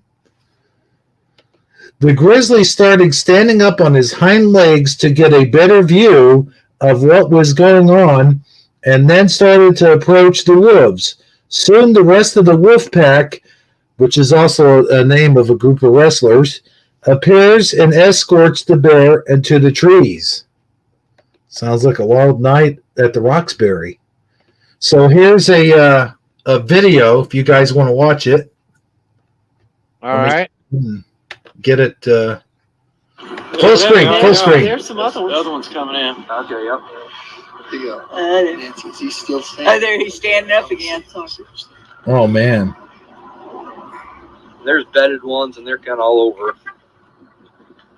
Oh, the other way. He's running towards them. Oh, he did. Oh. Hey. Is he trying to scare him off? No, it's kind of. I think he more than anything, he wants to know what it is and what's going on. That's why he was standing up, because the same thing with people. They don't want to be surprised by anything. Running. Run us. Oh my gosh. He's moving. Hey, what are you guys doing over there? Yeah. He is moving out. You'll airdrop all this to Yeah, and there's wolves on either side. We'll have a 5-minute video. Yeah. All right, what we're going to see here is they're going to attack them on both sides. Phew. No, you're not. Yeah, they are. I saw it. Blood. Oh, Okay, oh, y'all. they're Oh, here they go. What are they going to do? What are they going to do? Look at that. Oh, Hey. my gosh. Around them. They're bugging them. Oh, What God. are they doing to him? They're fighting. Hey, get out of here. This is our territory. Oh, my. Look at that, y'all. Hey, what can be able to figure out? This is like a documentary. Yeah, like a documentary. Run, bear. Oh, my Okay, video. could that hurt? Could that pack take him down? Yeah, this is not common. I've never seen this before, you guys. Really? Hey, Look I've at that, y'all. Oh, my gosh. What did you wish that on that? Oh man. Where's your friend? They photographer. Let me get Okay, that's really scary. Bear, Let me why get one. didn't you move when you had the chance? I want to stand up. Wow. Did you see? Been really funny if they all got together and went, "Hey, what the heck are we doing? Let's go after them humans making fun of us up there on the hill." What's going on now? Are they on him? No, he's just kind of standing his ground. And basically, these, I don't know if the puppies are with this pack right now, but they're just moving them out. They say, hey, we're coming through and we don't want you here. So they're not. That's me after a night of drinking, and I'm drunk wandering down the streets, and I got about 16 cops trying to calm me down. There's a white one. There's a white one. There's a white one. Not 16 cats. That is unreal. Y'all. That is crazy. Everything. Look at her. She's right there. Hmm. I think the bear's gone. No, bear's right there still. Bear's right there. How's he gonna get away? They're just leading them away. So it's not like they're attacking them, but it's saying, "Hey, we don't want you here," and they're leading that bear away, basically. So they would typically not go. Like, get off of our property, you know. Yeah, Yeah. that's why I said I'd rather face a bear, play dead and hope he don't eat me, or hope I have the energy and the adrenaline kicks enough for me to climb a tree and hang on for dear life while he shakes the darn thing to death. Well, there you have it. I mean, that's something. I'll tell you what. You always see movies where bears like attack wolves and they like smack them away or whatever, but I've never seen that sort of thing happen in real life. Looks like he got the message. Yeah, as unbearable as it was, it seems like he barely got away. Speaking of unbearable, oh man, no, I'm just kidding. No, that was a good one. What can we? Okay, so now comes the part of the show, Saji, that you had mentioned earlier, and a while ago I was talking about Illinois laws that have gone crazy and stuff like that. So, well, heck, Saji, since it was your idea, I'll let you take it away. All right, so here's what we're going to do. I'm sure people out there in the audience are familiar with like obscure laws, like you can't chew gum walking down the street of. I can't do that anyway. Forget the fact that it's a law. I just can't. Or you can't spit your gum out while walking on Main Street in Sioux, Illinois, or wherever on a Saturday. I mean, or you can't let you can't those crazy laws, the ones that just don't seem to make any sense. They're archaic, and even though they're still never been removed from the law book, they're rarely, if never, enforced. Because even though they're outdated and they don't make any sense. So I found a list of such said laws. All right. And what I thought we would do is we would read them to you guys, and but we will mix in some that we make up ourselves off the top of our heads. I've got a couple that I've kind of made up. So you guys, I need you, Hebrew and Amazon, to help me. And then once we say the law or whatever thing, then what you can do is you can bring it up on the screen, Hebrew. If it's one that is legit, we'll look at the law and when it was created and all that sort of thing, because I have an article that does just that. But you can't bring it up on the screen until after we say the name of the law and the audience answers whether or not they think it's a real law or if it's just one we've made up. So see if the audience can tell the difference, kind of like a fun trivia game. So maybe they know of the law, or maybe their discernment can tell them, oh, no, there's no way that's really the law. That's just one that Saji made up. You see what I'm saying? I know what you're saying. All right. You got the article ready, Hebrew?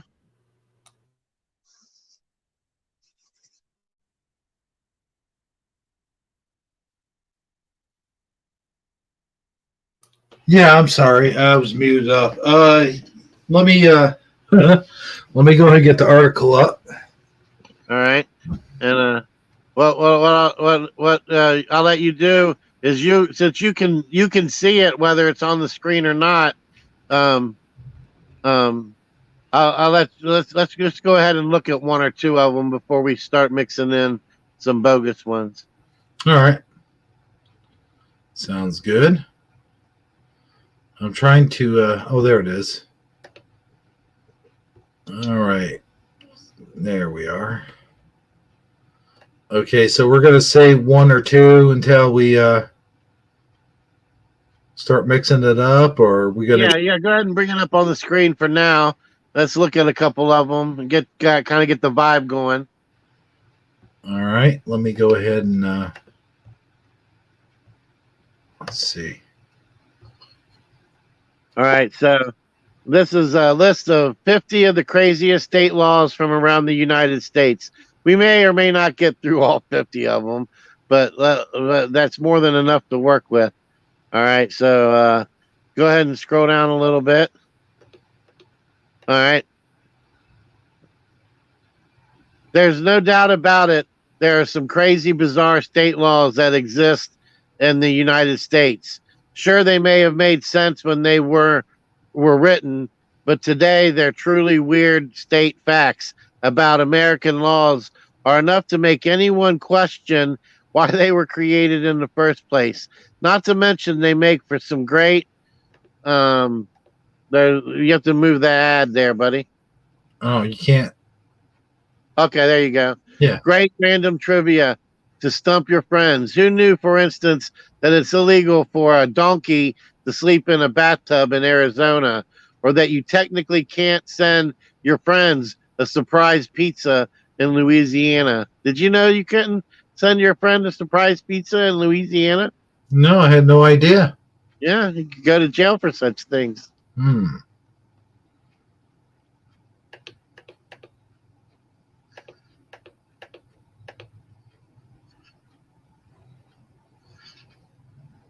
All right, many of these antiquated laws may no longer be enforced today, but it's definitely still a blast to think about how they were once necessary and somehow still exist.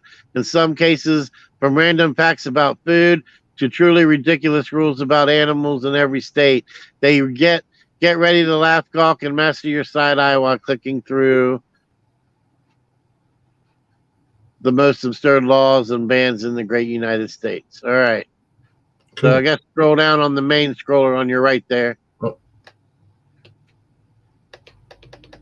When are you going up? Oh, You mean I don't know. Yeah, where is it? I don't know how your web page is working. Go back up to the top. I don't see. Oh, view gallery. There it is. Okay. No. All right. Well, here's one example. All right. Cool. All right. In Alabama, it's illegal to drive blindfolded. What? Well, I'll be damned. Oh man, I really wanted to try that. Yeah, I know, right? Sounds like the word didn't make it to everyone in the Yellowhammer State about the common phrase, keep your eyes on the road. One Alabama law prohibits driving while blindfolded. All right. Well, that's good to know. That one's not so crazy. I happen to agree with that one. Yeah, I don't know why it even has to be on the books, but yeah, I agree with it. I guess somebody tried it once. Yeah. Well, maybe. Okay, so do we want to See the little right arrow right here? See it? Yeah. Yeah, let's just do one more. And I'm getting an ad for salami. Well, I guess you know why. Yeah.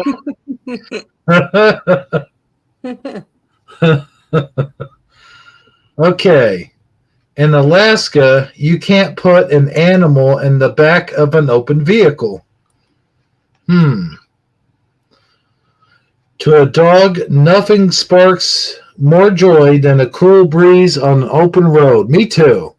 However, in Alaska, the back of an open vehicle is off limits unless the dog's tail wags 46 inches or higher. How do you measure that? I don't know. Maybe the tail acts like a kite string. How did they get? I don't. What? The law was put into effect after one pup was reported as a public nuisance. Rough life. All right, so we get the idea. So go ahead and turn off the share screen. All right. And then we'll read it in private, right? The next one? Or we'll just make one up, but they won't know which one will be made up and which one will be nothing. Okay. So what are we doing? I'm gonna make one up now. No, well, no, you can't. No, you can't tell them if you are or not. Says you muted up. What are we doing? Thank you. I didn't realize. All right. So now they don't know whether or not we're making it up. Okay. I think that means I need more coffee. I think I'm half falling asleep. All right. So, Hebrew, I'm going to let you go first.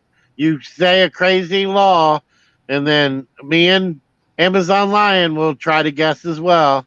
Or in the audience, put a T in chat if you think it's true, or an F in chat if you think Hebrew's law is false or that he made it up and it's not true. All right. All right. So go ahead and do you have one? Can you give us one? Oh yeah. All right.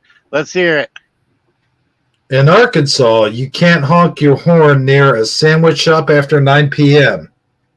In Arkansas, you can't honk your horn near a sandwich shop after 9 p.m. Nope. All right. So, audience, if you think that that's really a law, put T for true. If you think Hebrew just made it up, put F for false. I'm going to think about it for a second before I make up my mind. In Arkansas, you can't honk your horn near a sandwich shop. I'm going to say I think that that's true. That sounds like something that somebody would legitimately do. So I'm going to go with true. Well, what do you say, Amazon Lion? I don't know. I say false. That's just it's funny. All right. It looks like we got a lot of participation in chat. Philo Fire says false. Eddie Von Keen says true. Beth says true. Bone Breaking Action says false. And John from America says true. All right. So we got 3 trues and 2 falses in chat. And me and Amazon Lion are my sandwich. all right. Well, what's the answer, Hebrew? The answer is true. It's a real law. All right. Well, let's go ahead and bring it up on the screen then. Bring it up on the screen now. I'm shuffling. I shuffled this around a little bit. Can you tell? Just bring up the one we're talking about, and that'd be okay. Yeah, huh?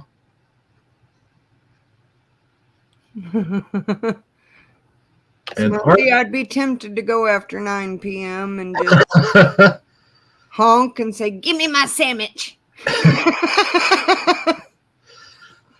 All right. Hangry. Get it? A hangry fool may be to blame for the song. Hangry. But hey, most of the sandwich shops are closed in the sleepy state of Arkansas by 9 p.m. anyway. If you do feel the urge to honk after hours, you'll be disturbing the peace and you'll still be hungry. Huh. So what do they think? They're going to honk their horn and they're going to get service? I guess so. Yeah. Look at that sandwich. Does that look good to you? Well, hold on. Let me bring it back up the screen. It looks kind of disheveled. I don't know. What is that? Peppers and tomato and ham? What is that? Yeah, I don't even know. Yeah. I don't know. I've never heard of putting peppers on your sandwich. Oh, I would probably eat it. Yeah, I mean, I would probably give it a try, but I ain't never seen a sandwich exactly like that before. Looks like Dagwood Bumstead put it together. Yeah. Okay. All right. So take it off the screen. Yeah. All right. So now, Amazon Lion, do you have access to the article? The link is in Hangouts there, right after the link to get in. I don't know if you need a minute to find it. You want me to go ahead and do one while you try to look it up? Let's see. It says goodhousekeeping.com. Yeah.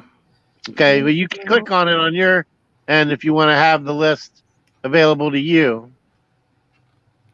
All right, I was looking for the button where I can get to the list. Okay, view gallery. Where are we at? All right, you want me to read the next one? No, I want you to do one. Like, say either we have to figure out if you're telling us a real one or if you made one up. But I'll go first. You just get ready, okay? Okay, well, what if it's not in this article? Well, if it's not in the article, that's okay, I guess. Yeah, that'd be fine. But either way, we're trying to mostly use the article as a point of reference. But if you happen to know one, that's fine too. I mean, I don't have a problem with that. Do you, Ebro? No, that's fine. All right, yeah. All right. So I'll go next and then you go after me, okay? All right, sounds good. All right. All right. So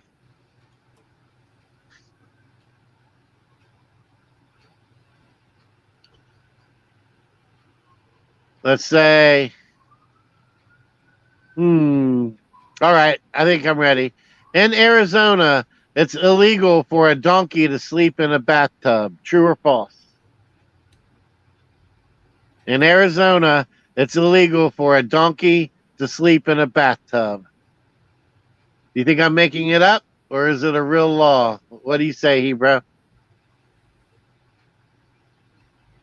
Don't go looking up the real answer. Here's the thing. I have to.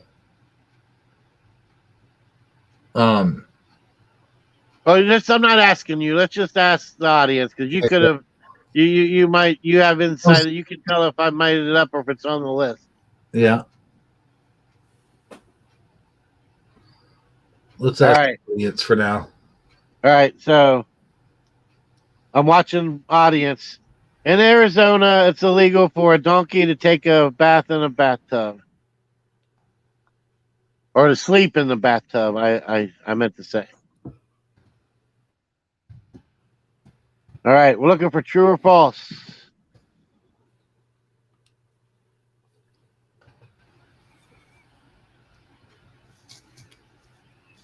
I'm waiting on chat. Come on, audience, give me a true if you think if I'm making it up. I mean, if you think it's real, or a false if you think I'm making it up. Dun, dun, dun. They all participated in the first one. I guess got to give them a minute.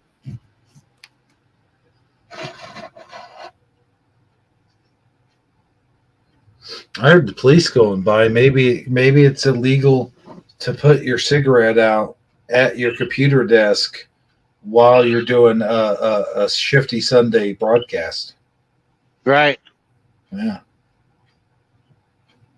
I mean, can they not hear me, or are they just done playing? Well, what's going on here? I don't know.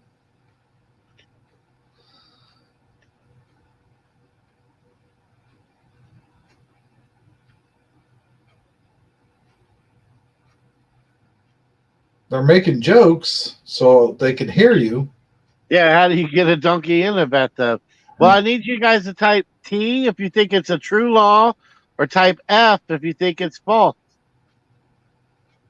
Did they already all vote? Where?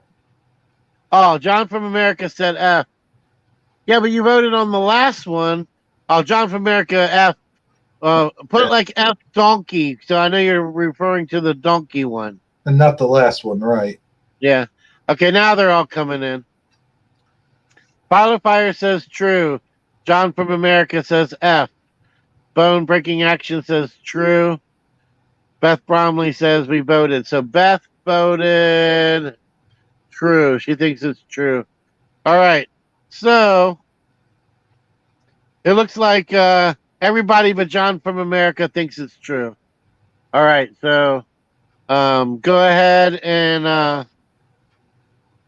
do but it is true. Believe it or not, it's true. It's true? Yes. I don't know. It's number 3 of 50, Hero, if you want to bring it on the screen. All right, let me there it is. Yes. See, I had already went past that when I was doing the thing. So, okay, there you go. In 1920s, a local dam broke, flooding a rancher's home. The rancher's donkey had become accustomed to sleeping in the bathtub, which filled with water and whisked him miles away. Hmm. After working to rescue the animal, the town passed a law that prohibits donkeys from sleeping in the bathtub, though it's okay for them to stand in one. Oh, well, okay then. Oh, man. I don't even know why people would. I mean, really. Well, I say whoever made that law is a complete jackass. Yeah, I agree. Okay. Amazon Lion, your turn. It is my turn. Mm-hmm. All righty. Let's see. I think in Connecticut, a pickle must be able to bounce. What do you think? True or A false? pickle must be able to bounce, or it's not acceptable pickle. Yeah, I don't. Is that Like in order to be able to bounce, in order to what? Be considered a authentic pickle? Yeah, I don't. You know what? I'm gonna go with false on that one. Yeah, I don't know.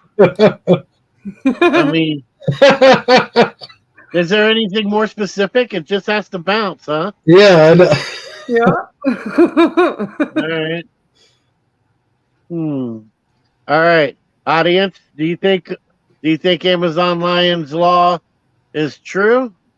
And where is this at again? Yeah. Connecticut. Connecticut. In Connecticut, a pickle must be able to bounce.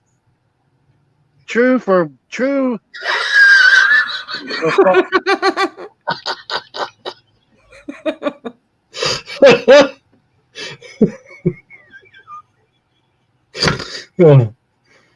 Judging by the way she went, I'm just saying now, I could be wrong. Yeah. But Final Fire came in with a pickle smiley face. yeah, Beth says true. false. False. Final Fire only applies to meatballs in the state of New Jersey.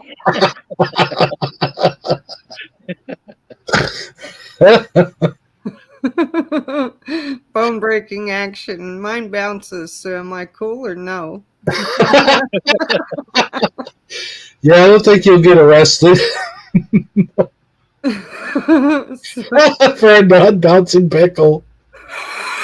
So we got one true from Beth, and an F and a false from Final Fire. Bone breaking action. What's your vote? I think I know the answer to this, but what are you smoking? Can I have some?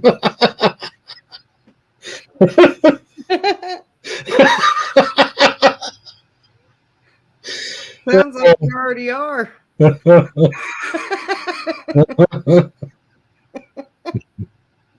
Kart Bob says true. Mm-hmm. Final Fire wants to know what BBA is bouncing his pickles on. I think we want to know that. Yeah, be careful what you ask for there, Final Fire. And F for bone breaking action. All right, go ahead and divulge. What's the Now, Hebrew 77, can you do me a favor and share number 7 on the list? Oh, really? Yep. It's what? Holy cannoli. Number 7. Let's see. Oh, wow.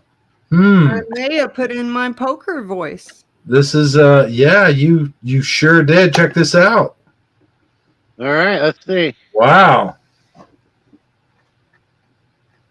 Would you like me to read it? Yeah, go ahead. You can read it. It was yours. In Connecticut, a pickle must be able to bounce. Here's a law that puts Connecticut farmers in quite a pickle. In 1948, 2 men were arrested for selling pickles that were unfit for human consumption. Discussing ways to check for good pickles, officials declared that a pickle is legitimate only if it bounces.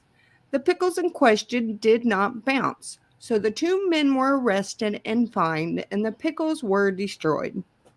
Oh, wow. They were in quite a pickle, weren't they? Wow. Quite a deal, pickle. That's a bad deal right there. Wow. No, I totally thought you were making that up. The way you said it and didn't really, give any, like, say it was a law or anything, and then you were like, Connecticut? What can I say? I'm just that good. Man, I say you are. Had me fooled. Yeah. So whoever fooled me a little bit. True, kudos to you. Why, thank you. Okay, give me a minute here. And let's see.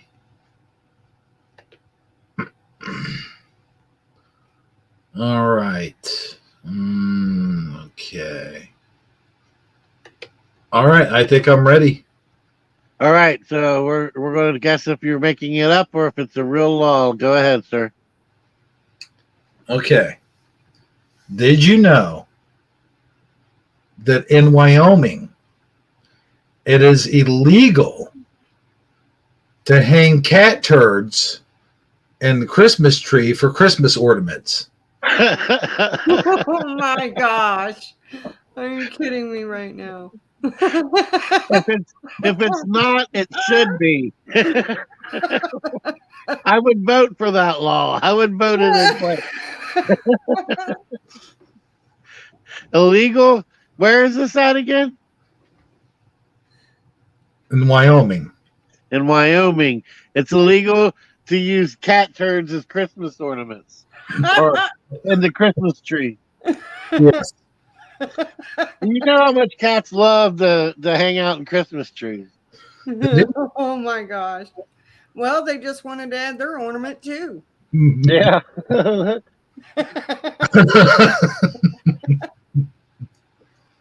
It is so specific. Well, yeah. So I'm going to say it's probably true, and I'm guessing. I'm strictly guessing. I have no inside information. All right? Fire, Mr. Hinky. Eddie Von King says true. True for cat crap. Final Fire says true. Yeah, that one has to be true. Everybody believes it's true except Go-Kart. He says false. John from America says false too. All right. They're busy making them all year, says Final Fire. Oh, that reminds me of a really bad Santa Claus joke. Are you guys ready? Yep. Let's give us the grand reveal. All right. The law in Wyoming that it is illegal to hang cat turds up in your Christmas tree for ornaments is false.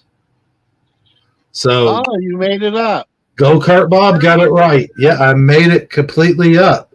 However, in my head, my idea stems from the fact that cats like to play under trees, Uh-huh.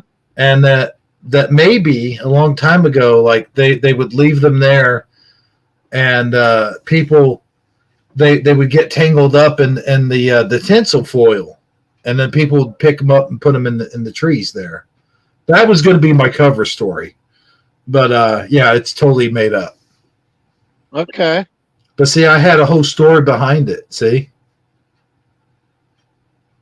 and then the residents started to complain, and therefore, they started complaining about the smell, so they made it illegal.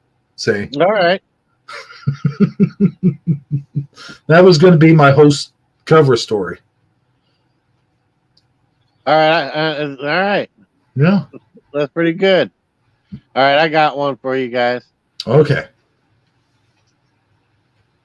In All Hawaii, right, I'm ready. all right, you're next after me, so be ready. In Hawaii, it's socially acceptable to round down when making change. For instance, if you buy a candy bar for $1.50, they can or a dollar for a dollar let's say $1.34, they can round down and just give you $1.30's worth of change. Like say you give them it's $1.34 and you give them $2, they can round down the 4 cents or whatever and just give you what would that be, $1.70? See what I'm saying? Mm-hmm. Back. They can take the pennies off basically, and you don't get your exact change.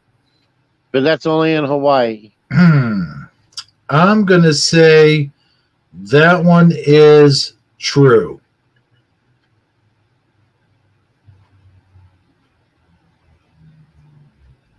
Okay. Bone Breaking Action says false. Beth Bromley says false. John from America says false.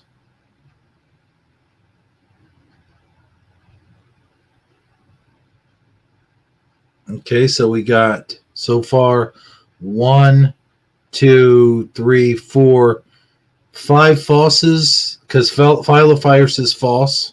Yep. Amazon Line, what's your take on this? I think I want to say false. All right. Bone Breaking Action says, I don't think Saji is a good liar. All right. Well, I did make it up, but I made it up off of go to number 12 of 50, Hebrew.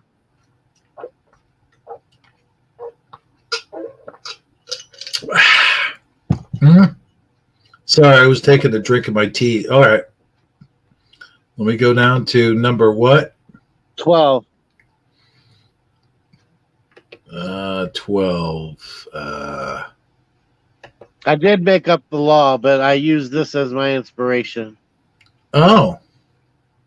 You mean this one? Hold on. Where am I? Okay, let's see. That it? I can't see it. Oh, yeah, it is. In Hawaii, it's illegal to place a coin in one's ear. Really? Yeah. Magic shows must be boring in the Rainbow State. Apparently, this strange law was enacted to protect the Kingdom of Hawaii coinage when Hawaii officially joined the United States in 1900. So, yeah. It's illegal to put a coin in your ear. So much for pulling the coin out of your ear trick. I know, right? Guess they don't like magicians much. But yeah, I guess I am a terrible liar. I guess you could see through my facade. Okay, I'm going to mute up.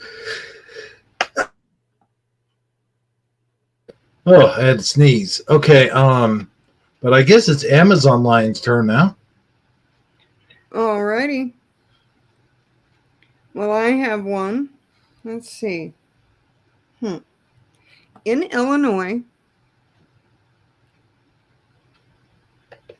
if you hear a rooster crow in town, the rooster crow in town, the rooster can be arrested.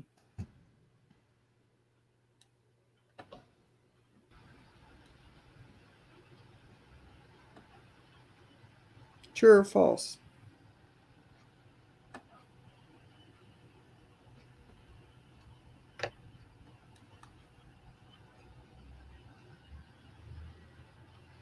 Now, is that just hearing it crow, Amazon, at all? No, not crow. I said crow, and I meant rooster. If you hear the rooster, In Illinois, uh-huh. in Illinois, if you live in town and you hear a rooster crow and you call the law, the rooster can be arrested. Oh, really? All right. So in other words, no roosters are allowed in town, and if he crows and gives themselves away, then he can get arrested. Huh. Oh. Man. That's a tough one. Let's see what chat has to say. All right. I wasn't watching to see if those are all new. No, they say okay, they are new, I think. No,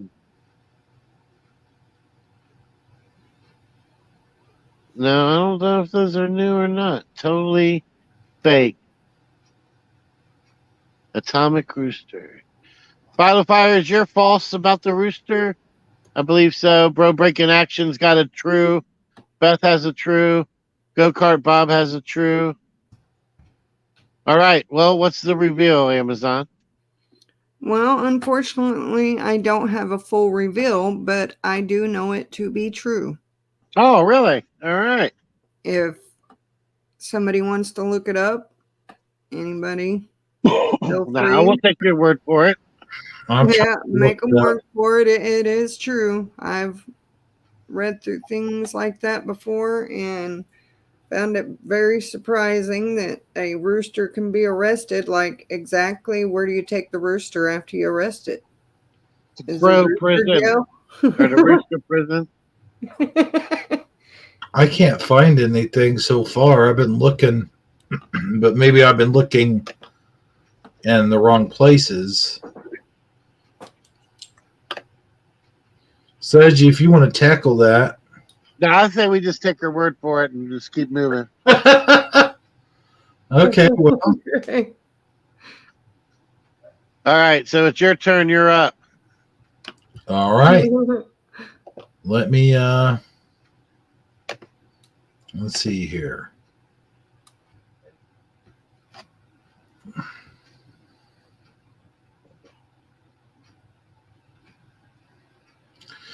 In Illinois, it's legal for underage culinary students to drink alcohol. Did you know that?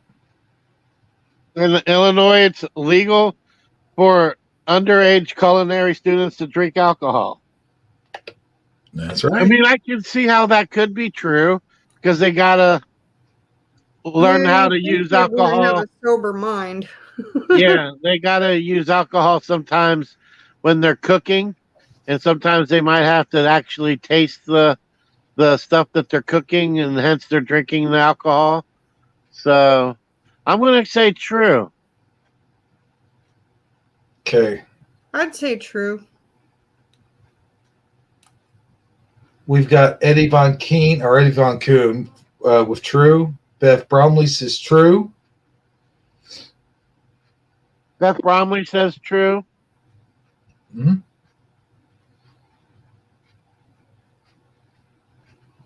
That's all. The Go-Kart Bob says false.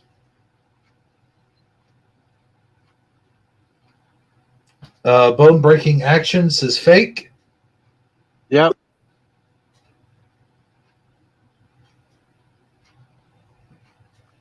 Anybody else want to chime in?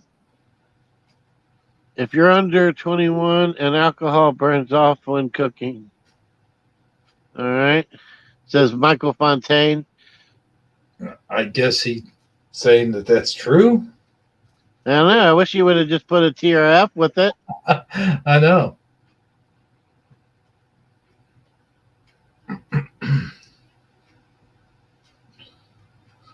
But all right, go ahead and give us the grand reveal. Is it true or false? Here's the grand reveal, and then I've got something to add to this. Oh, he says true. Okay. Michael Fontaine. Good. Well, here's the reveals, sir. Okay. There it is. In Illinois, it's legal for underage culinary students to drink alcohol. In 2012, the state passed a law nicknamed SIP and Spit, which allows culinary students under 21 years of age to legally taste by sipping and spitting. See, they're not actually drinking it, so that Right. makes sense. And alcoholic beverages based on the reasoning that the students need to learn how to taste wine during their early years of culinary school. Cheers to a well-rounded, or should we say fully loaded or full-bodied learning experience. All right. So there you I go. think that's kind of gross that they have to spit it out. I mean, if they're just tasting it, let them swallow it, for crying out loud. Right. Here's the thing I find amusing is everyone was going all in on my cat turds Christmas tree ornament law, Yeah, that was which was crazy as could be, and this one is like, something not quite so crazy, and there's a lot of falsers out there. Yeah, this goes to show, like, how there's no rhyme or reason to it. Right. Okay. Should we keep going, or Let's do one more. Let's do one more round. I'll do one more. Amazon Lion do one more, and you do one more, and then we'll just we'll finish after that. okay, sounds good. Sounds good. All right.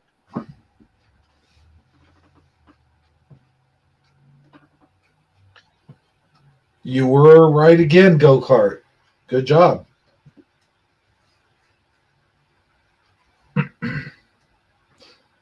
All right. You ready? Yes, sir. In Kentucky, a woman cannot marry the same man 4 times. You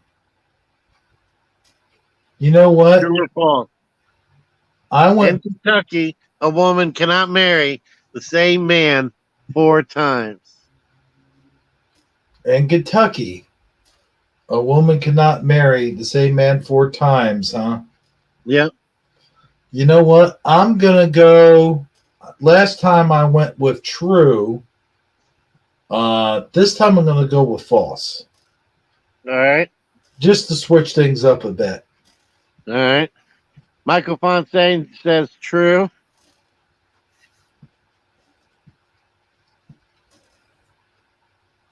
Eddie Von King says false. It's 5 times. That is something I would do, though. I would just change the number just to screw with you. T for Go-Kart Bob, true. Bone breaking action, true. Who would make that up out of the blue? Well, I would.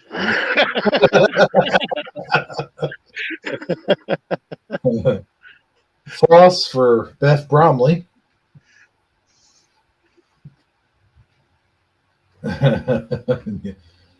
Amazon line, what you think?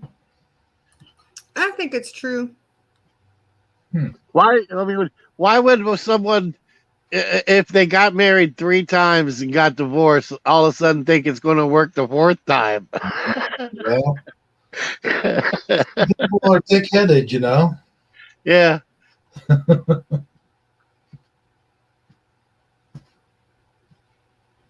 Or maybe they figure 4th time's a charm.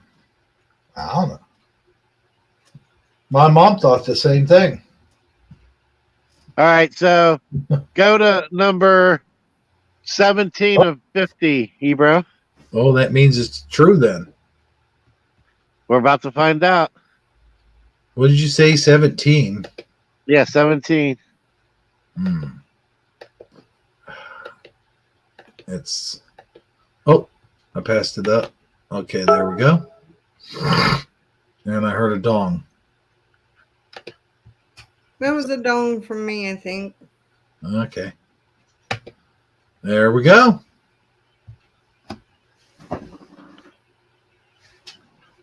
There you are. Yep. According to Women's Day, A law in Kentucky forbids a woman from marrying the same man more than 3 times. Hopefully, third time really is the charm.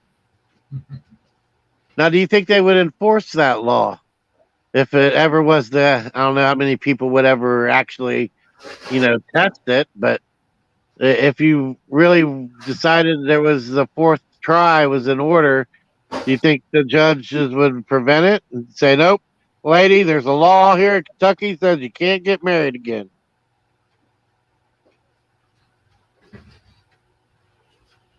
I don't know. But that is a rather obscure law. I mean, you would have to assume that somebody had tried it at one point for it to be a law, for it not to be something you can do. Yeah. Man, okay. All right, so that one was it for me. You're up, bro. All right.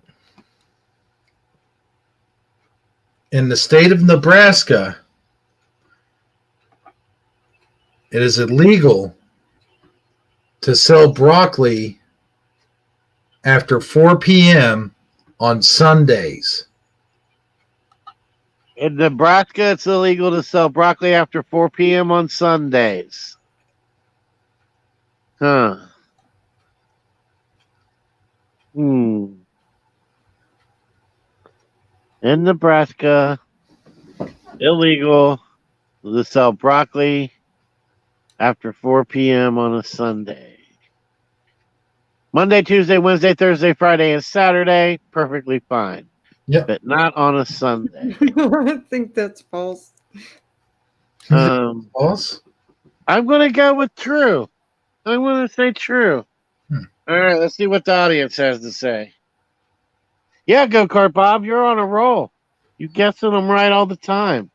All right, let's see your guesses for this one, guys. Put in your trues and falses. Audience.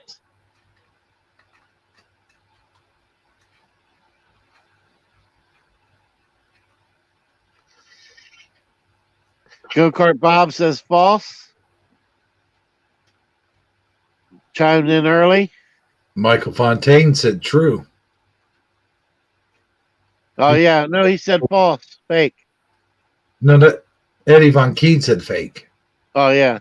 Well, where do you see Michael Fontaine? Right below Eddie Von Keene. Oh, okay. I see.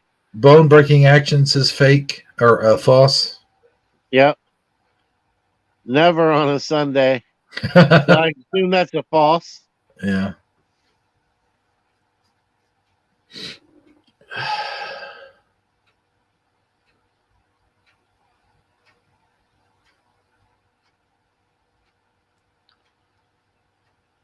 All right. Well, get your vote in before we do the reveal.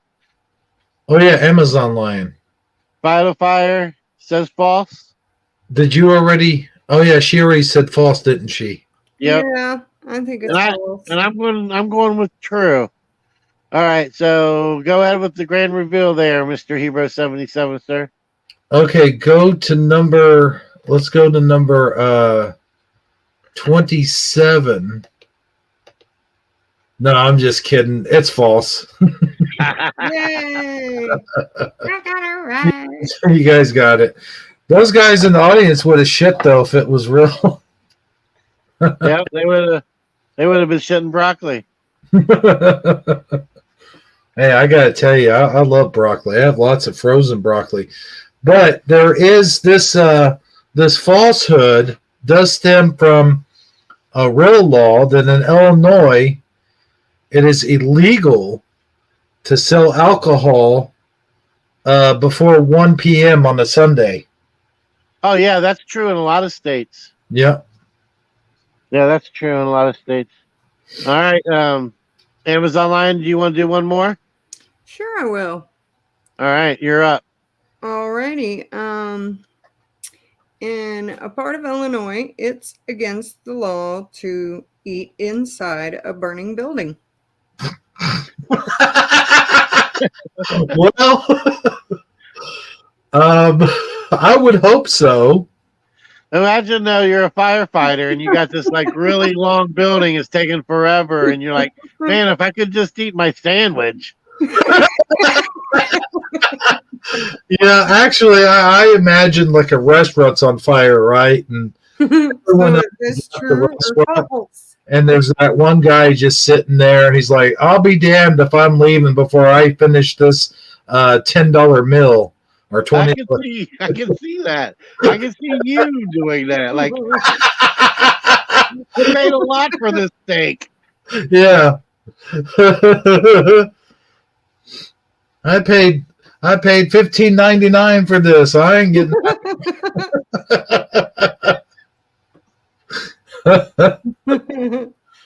Well, in all likelihood, I am going to consider that to be false.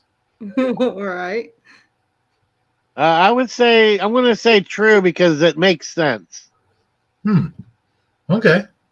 Like it should be illegal to eat inside of a burning Well, building. what does the audience think? True or I don't know. false? Let's find out. Come on, audience, chime in. Give us some T's or F's. This is the last one. This buffet isn't going to waste. Michael Fontaine. That'd be me. I do like my buffets. All right, Beth Bromley came in with a true. Bone breaking action, true.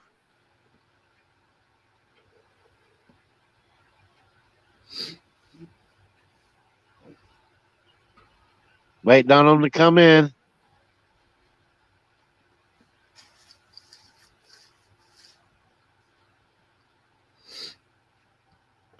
I mean, I guess once the fire got so bad that it, the rafters above me were about to collapse.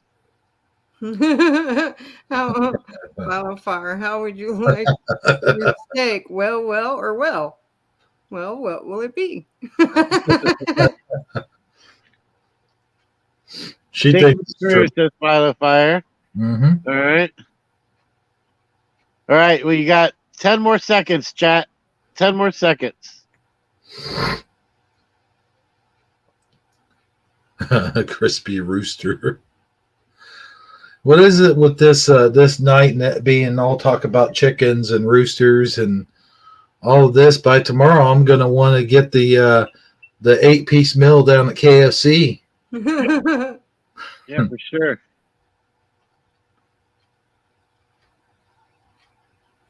All right, Michael Fontaine comes in with a false. Go ahead with your grand reveal, sir.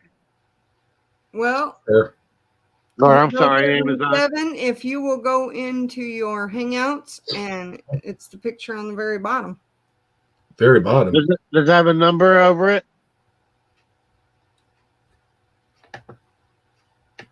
Hold on, I'm gonna scroll through the ones we. Remember, you heard a ding. Oh, she sent it in. She sent it in. Oh. All right, let's share the screen. Wow.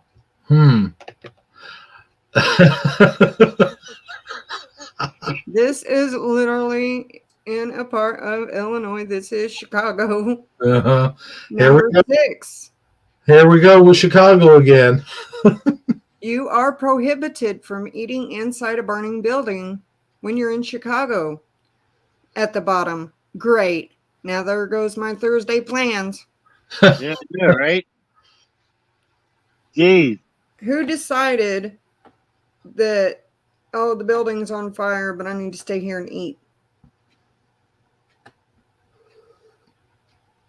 Yep. So somebody apparently tried it one time and they decided they needed to pass a law against it. Well, some fat guy like me with low priorities, apparently. Yep.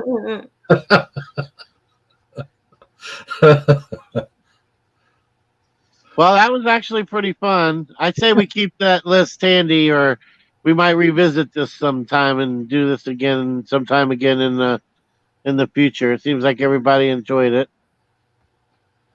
Yeah, I like it. I like it when we bring these lists in and we have the trivia. That's pretty good stuff, Saji. Thanks for Yeah, that was pretty fun. Thank you.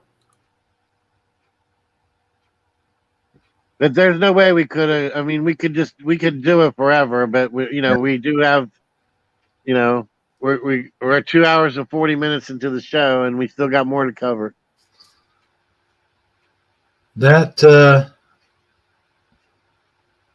brings us to the last segment of the show, and that is Amazon Lion's Creepy Critters. And I do apologize for you, Amazon Lion, for not having an intro for this. I promise, however, by next week I will. All right. Sounds great. Thank In the you. meantime, I'll just make up a jingle. Creepy critters, creepy critters, creepy, creepy, creepy, creepy. Amazon Lion. There. Well, thank you. Hey, that works. Well, today's critter reminds me of like he's got teeny tiny blueberries or blackberries for eyes. At least that's what they remind me of. And I think that they're eyes, but who knows? Let's find out.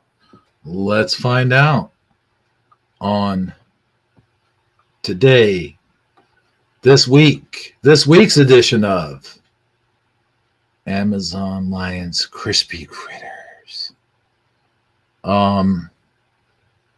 Which I thought was in this the Hangouts. Uh-oh. I saw it in there. Right Yeah. above the memes or near the memes. Near the memes. Let's see. Oh, here it is.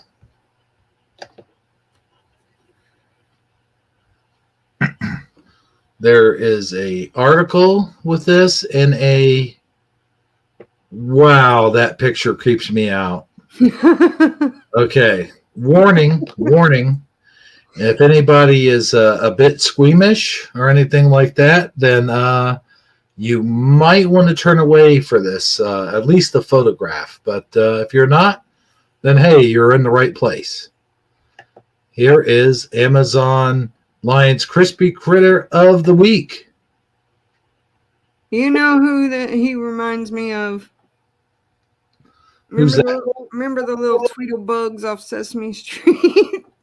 Little Tweedlebugs. No, I don't think I do. Now, where is its eyes? Is its eyes those big things on top? It Or must be, or I don't know if that's the eyes or the antennas. Yeah, because it looks just like it also reminds might me have of little two eyes. bitty blackberries in between Yeah. little bitty blackberries and the Tweedlebugs off the Sesame Street. From Or years the eyes ago. might be those two little beady things down at the bottom. Yeah. All right, go ahead. I mean to stomp over you. Go ahead. Well, meet the Brazilian tree hopper. The Brazilian tree hopper is among the weirdest looking insects I've ever seen. It looks like some sort of helicopter insect from an alien planet. The first thing you may notice about the tree hopper is the odd antenna-like round appendages on its head. They look like eyes, but they are simply ornamental and without a real function. Although it's possible that the globe-like appendages are there to deter predators. Other than the freaky head topper, the tree topper is a fairly normal bug. This insect thrives on leading a solitary life in treetops, feeding on the underside of leaves. Here are a couple more photos of the wacky tree hopper. Look at that thing. Got wings. Are those its wings? Yeah, I know it says it's harmless, but if something like that, I felt like that would be eyes, even though they just say it's to detour, predators. I'd feel like it was looking at me. That thing gives me the willies. Ooh. Yeah, if I saw that crawling on my arm, I would definitely stand up and start brushing myself off all over the place. Yeah.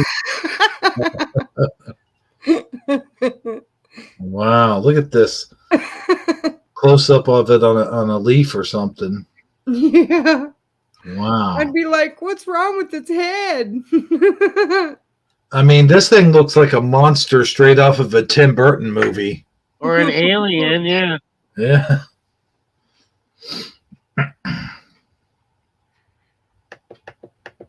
So yeah, that is our creepy critter for the night. Here are some of the comments. We got, that's so weird. It looks like some kind of alien life form has molded itself into a cicada. Yeah. Yeah, that's exactly what I was thinking. Like, it does remind me of a cicada body, but I'd be wondering what's wrong with its head. Mr. C says, looks like a Star Wars creature. Potato says, that works too, Mr. C. Okay. Funny Bunny says, yes, it does. He agrees. So some of the comments, Brazil is nice, but not the bug. Freaky. He looks like what? I don't know what that word is. The Kai? Zakai, yeah. Zakaya?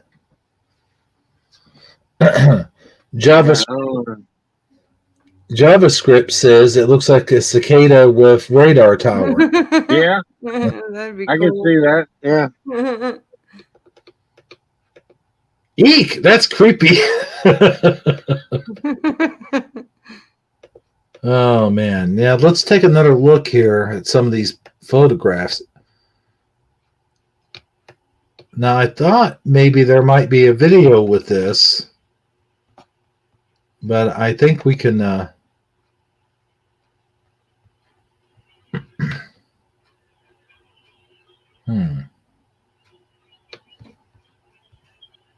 Next.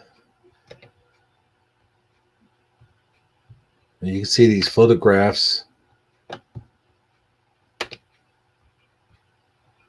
Okay, that's just taking me to... Well, there's some more weird, strange insects. You might want to save those and look into them. There's a close-up. But yeah, I found this guy to look pretty interesting. Well, that was a short one. Did you want to share the other one or save it for next week? Because we had another one. We had another one? I mean, you showed me another one, didn't you? Yeah, but I don't think we looked any material of that one up. Okay, well, we'll do it next week. Okay, sounds good. And Saji? Yes. I would like to thank you for being on with us here tonight at Shifty Sunday. It sure felt like old times, buddy. Yeah, thank you for having me. Thanks, the audience, for being here. Thank you, Amazon Lion, for being so pleasant. And oh, you're more welcome, and thank you for being on the show. So, yeah, big thanks all around. I hope everybody had a good time. I know I did. And who knows, maybe I'll be back again next week. That'd be cool. We'd love to have you. So, any I guess that was your final thoughts there, Mr. Saji? Yeah, I don't have any other things to say except for come check me out over on Armor's channel on what night is it? Saturday night? Saturday night, yeah. Yeah, A Crack in the Darkness. I'm over there with Armor Up. And then I'm me and Heber are going to be doing some show someday, sometime soon. And until then, I'll try to pop in here whenever I can. Would you like to do a shout out for tonight? I will do a final shout out. Yep. So coming at the bottom of our list, we had Michael Fontaine. Michael Fontaine.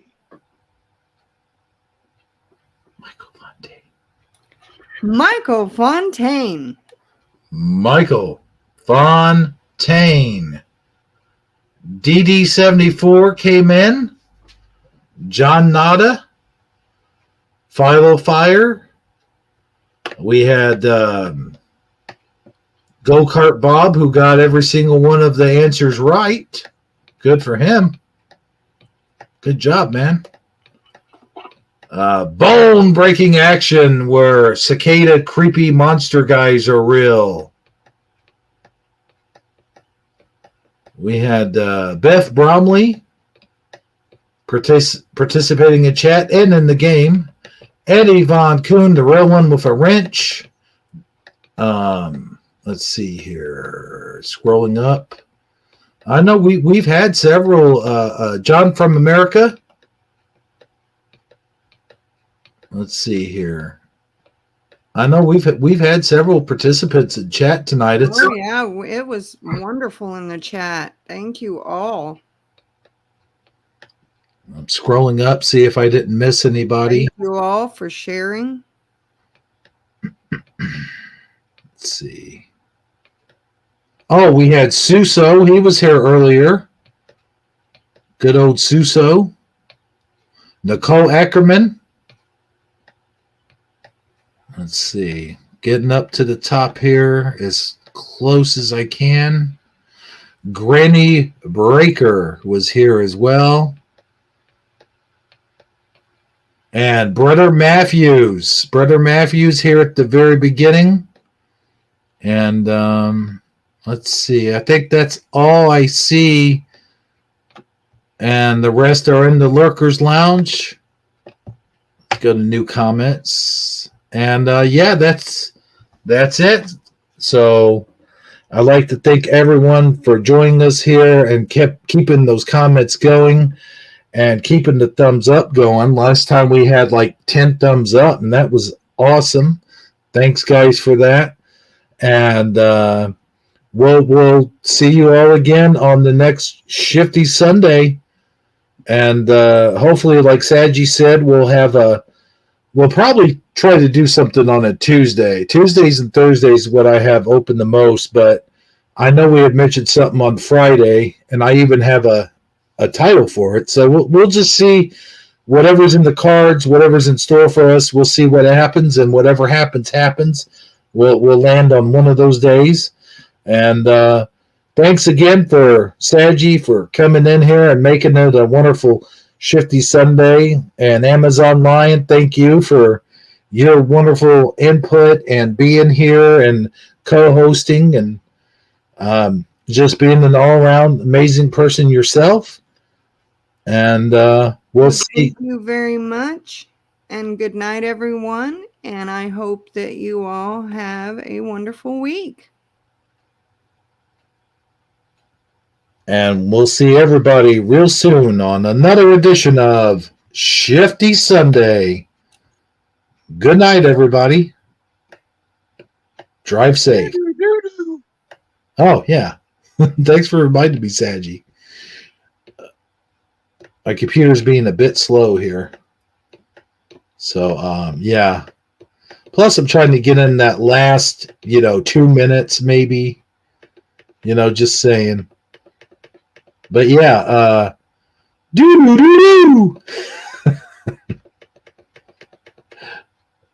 okay, here we go. Haven't done this in a long time. Here we go.